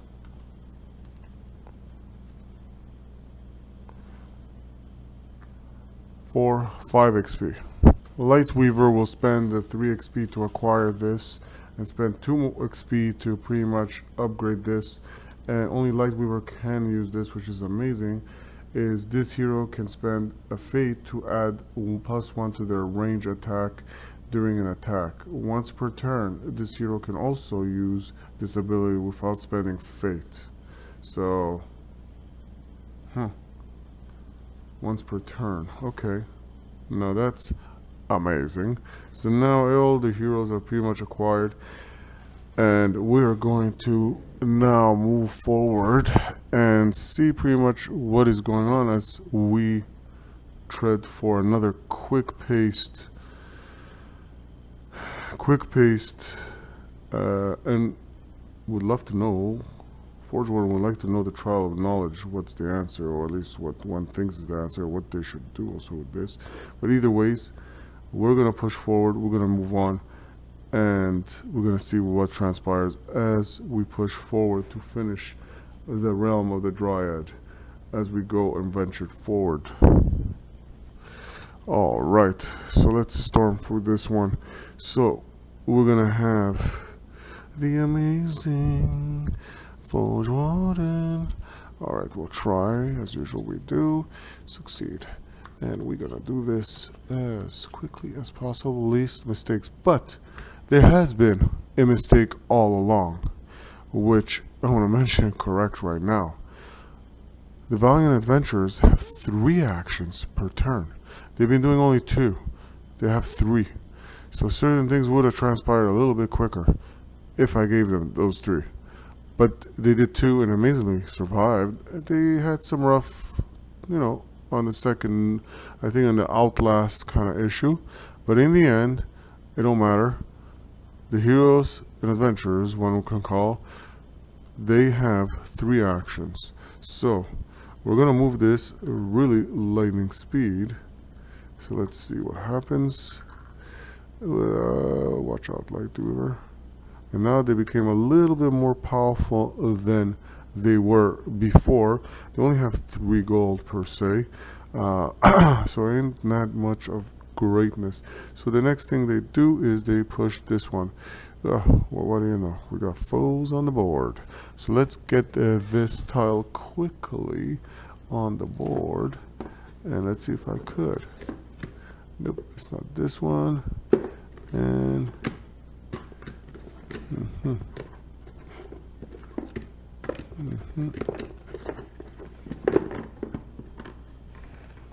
and some things are just not too obvious, and usually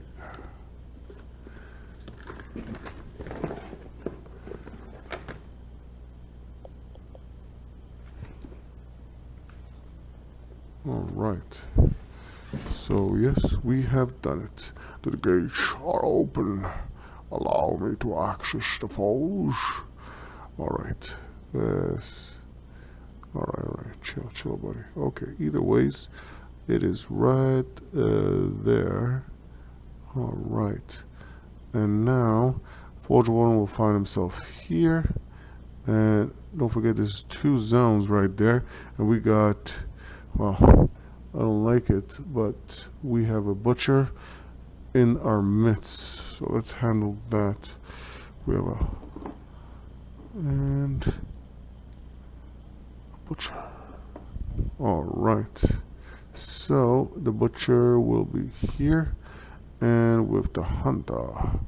And we're gonna have a little ugly looking Berserker.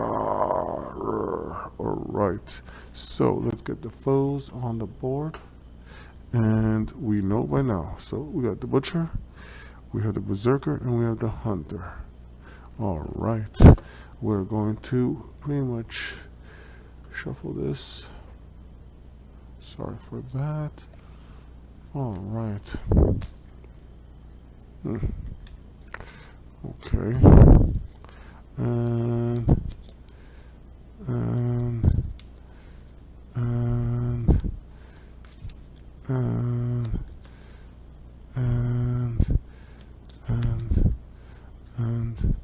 all right, so let's see how this ends up. We got Forge Warden, Fire Soul, Fate Song, Hex, Butcher, Demon Blade, Berserker, and all right, so this looks good. And Forge Warden, you're the first. But before we do anything, we have a battle aspect card to resolve, and it's waiting for us. These enemies must have heard you coming. After the new marching order is dealt, move each enemy card one space to the left. Oh, you bastards. They had to hear us. Alright. So, one to the left.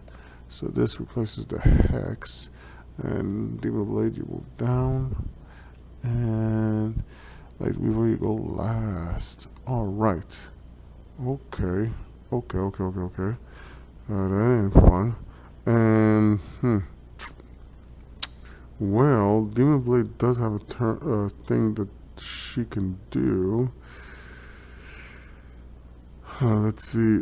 Shuffle the Hex card into the Demon Blade can discard the Hex card to reshuffle the marching order after it has been dealt, or to ignore the effects of an attack.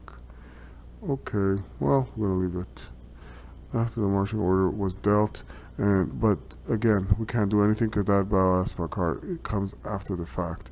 So either ways, we have to deal with this. Forge Warden goes first. Forge Warden is right there. Forge Warden will use. He will bring forth judgment. And let's see how badly he's going to bring it. Now, nothing else can transpire here. And hopefully I'm not forgetting anything. 15. And again, we're going after the Butcher. The Butcher scares me more. So that's more than enough that we need. Now, because Forge Warden we hit, alright, and we use the Fate, but that's because there is two foes there. Instead of rolling the die 6, it's going to roll the die 8. And wow, this is sensational. This is sensational. Fucking don't say it. Don't say it. Don't say it. Don't say it. Don't say it. Don't say it. That's one wound on the Butcher. Okay. And now for the second attack. No comments. And second attack. Well, we're gonna do Mechanica Strike. That's gonna hurt. And that's 13. That's good enough. We still hit. And we're going to use the regular die. And still do a damage, so it's okay. We kill the Butcher. We kill the freaking Butcher. So easy to die. That's weird. But they're scary. So that gives us 2 gold, by the way, which will turn just 1 into 5. And alright, so we have 5 gold at this point, and this just move right here. And because the Butcher is not a bugbear, it doesn't affect them in any way, so that's all good. So we're okay. It did 2 of its actions, and now Forge Warden, they have attacked us. Alright, you cripple. Alright, so now let's not embarrass me again, please. Fire Soul will unleash a fireball against the hunter. And that's good enough, 15. We won't even bother to add the intelligence. And that's a 4 plus 2, and that's a 6 because of her treasured item there, the deep ruby. So, and that is enough to do a critical, and flipsy toopsy. And automatically, where an enemy is defeated, oh, okay, it's not defeated. Settle down there.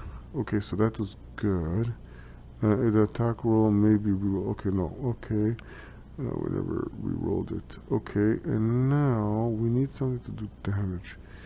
The thing with her is everything is just regular. So she's gonna try to do this when this attack. Okay, Bardsung critical. Don't even bother. So that replenishes the fate, which is a good thing. And this one pretty much takes. It takes a burn and damage. Bear with me as these things occur in quick succession. Now, where is the fire? Whenever you look for it, you never find it. Bear with me.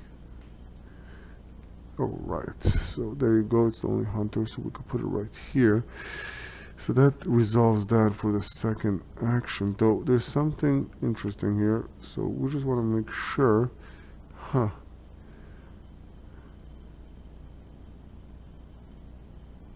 So, sign the hero zone, so I forget about that. That got me all excited. So that used that Fate Song. What she's gonna do? She's gonna use. Well, she's gonna use. This one is dead automatically at the event phase, but this can still attack. We don't want that, and we want to eliminate it right now if we could.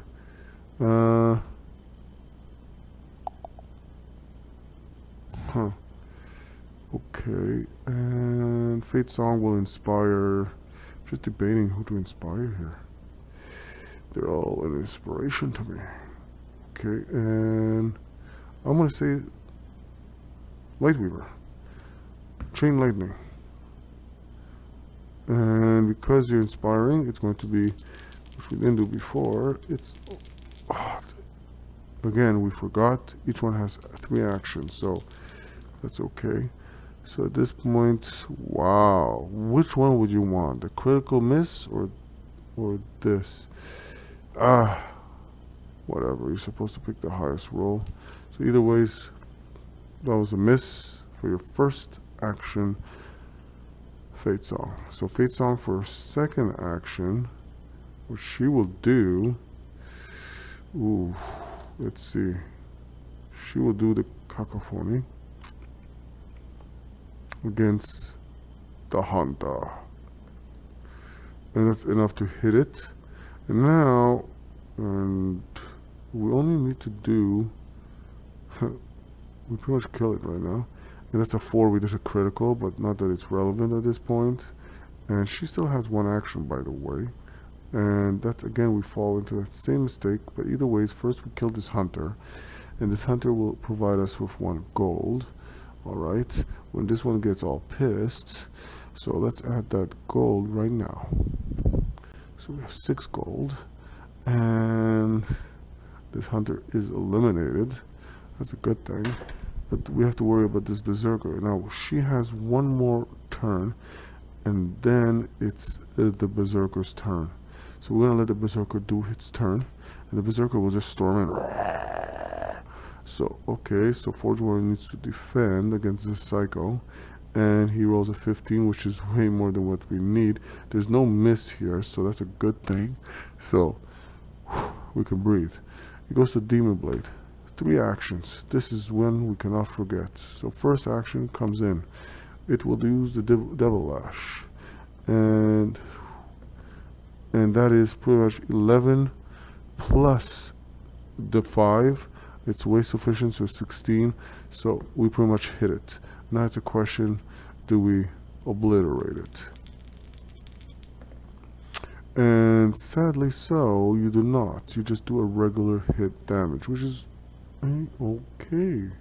So now what you're going to do is, for your second attack, well, let's see, what is Soul Drinker? After resolving this attack, the Demon Blade can be flipped. If this attack hits and the target has higher initiative than the Hex card, the damage roll is empowered. It doesn't. So just let's use a Fate. We don't really care. And we are going to see if we're going to succeed in attacking it. And we do 13, which is more than sufficient. We don't need to count the +5 right there. But let's make sure. And we have already one wound on this ugly looking bazooka. The good thing is that it's flipped, so it kind of makes it easy for us to cripple it. 4. So it's just a regular damage again, but it's more than what we need, which I like. And that kills it also. There you go. And that's because there was 3 attacks. So that gives us 1 more gold. And I mean 3 actions. I shouldn't say 3 attacks. So at this point there's no event for okay. So let's see, demons. Alright, so we successfully did that without having to move or even see the enemies attack us. Forge Warden, like we were. And as usual, Forge Warden is first. Forge Warden storms forward. So does Demon Blade. And the doors are just can't stand still. Sadly so. And we move right here. And yes, they did close the door because they wouldn't move forward otherwise. And in the event phase, nothing really transpires. This is no longer an issue. Hopefully we don't run into more surprises. As they explore here, they're going to... Oh, okay, good. Oh, that's good. And let's see what challenge we may have ahead of us. In good spirits. And moral is high. You're mighty heroes, rich of deed, and worthy of great bardic song. Wow. Okay, flip each fate token to their active fate. Okay. Alright. I like that. Alright. Active phase. Alright. That was weird, but I like that. And okay. We run up here. There's a gate, by the way. So let's have that gate right here. And we're kind of almost at the end. So hopefully there's no friggin' surprises. And again, we don't reset the marching order until pretty much we know what's going on. Alright. And at this point, the event phase, nothing will occur. And this door is again annoying. So the heroes will just... let's read this first. And the heroes will just check what's here. And what do you know? Okay. And I know one wonders, like, why even bother to go through the whole steps and everything like that. But it is actually important. Sorry about that. It is actually important. And that, again, it goes to the edge. I don't know if you see it. But, yeah. And Forge Warden finds himself here, going through the process. And yeah, we got a challenge here. Hopefully it's nice. Survivor camp. Ooh, the path ahead is barricaded by a row of stakes and spears set up to stop any intruders, as we kind of see in our sights before the encampment, the stairway. So let's read narrative entry 268. As you look for a way around, a male voice calls out, "Who goes there? Friend or foe?" You chuckle in your experience. Foes rarely announce their presence. You call out a greeting and remain where you are, arms held out to the side. Before long, a head appears from behind the barricade and regards you curiously. The face breaks into a relieved smile. "Thank the gods! We thought you were the hobgoblins come to find us." The man disappears from sight, and a second later a section of the spears is pulled aside, allowing you entrance. You see the chamber ahead has been turned into what looks like a makeshift shelter, with several disheveled-looking villagers huddled together. You count 11 figures in total, including the man that held you. "We escaped from the cells and fled down here," the man explains.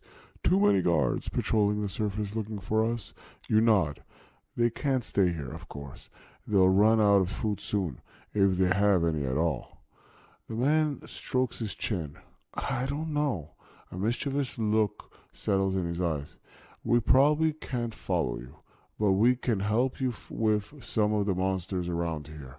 Then head back to the surface if you already cleared a path behind you." You shake hands and sketch a map back to the surface, noting places where you've seen traps, so they don't fall foul to them. So, because of our goodwill, as we could see, we have a new... Well, we're going to shuffle it all later on, but we have a new challenge aspect card. And pretty much this gets removed and replaced. Just bear with me.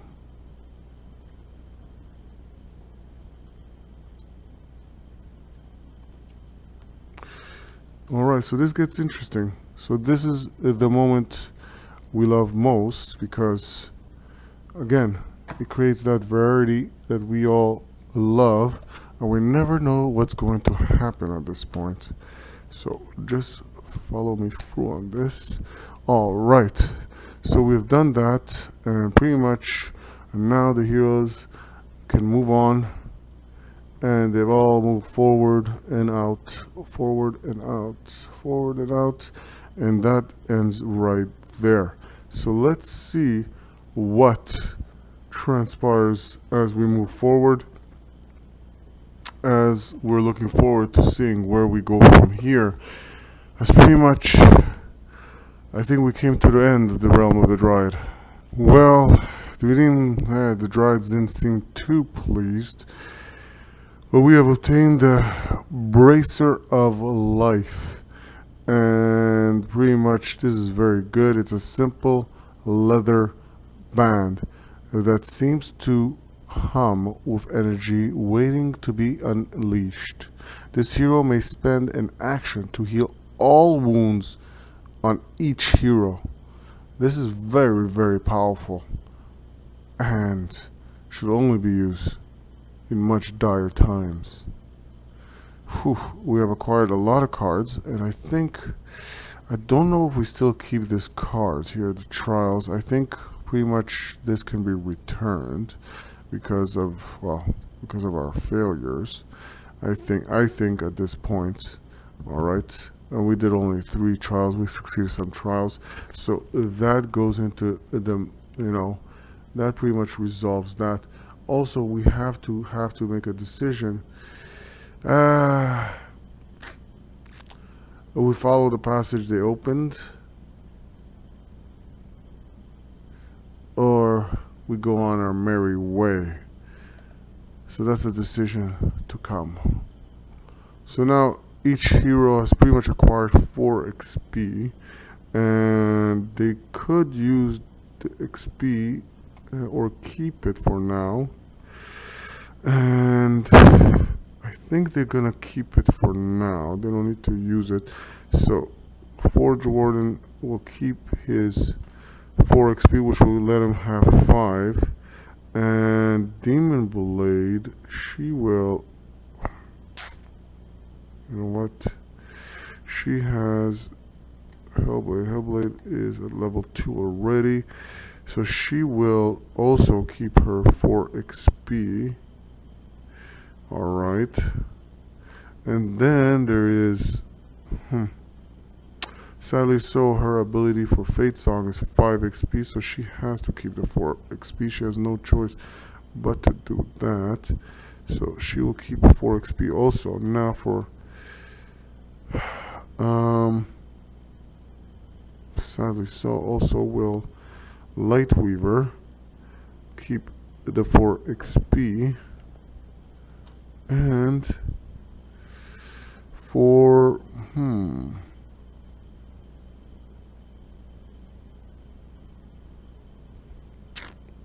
well, for Fire Soul, she will use 1 XP to make this a level 2.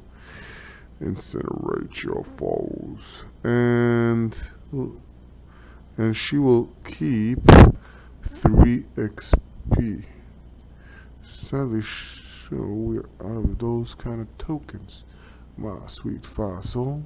So, what to do? Well, we're gonna put something in there just to remind us that she has 3 XP outstanding. Alright, and that will resolve for the maintenance phase and everything else. I don't think we're going to make any purchases. We're going to move forward. Hope you loved this. Well, I made it kind of tougher for the adventurers, forgetting the fact that they had 3 actions, not 2. And things might have been a little bit more simpler or easier. We have obtained some very good items. I'm going to return these cards, and we will see where Forge Warden decides to go. Will he follow the Dryad's path or go on his merry way? Wherever he feels his emboldened strength pushes him.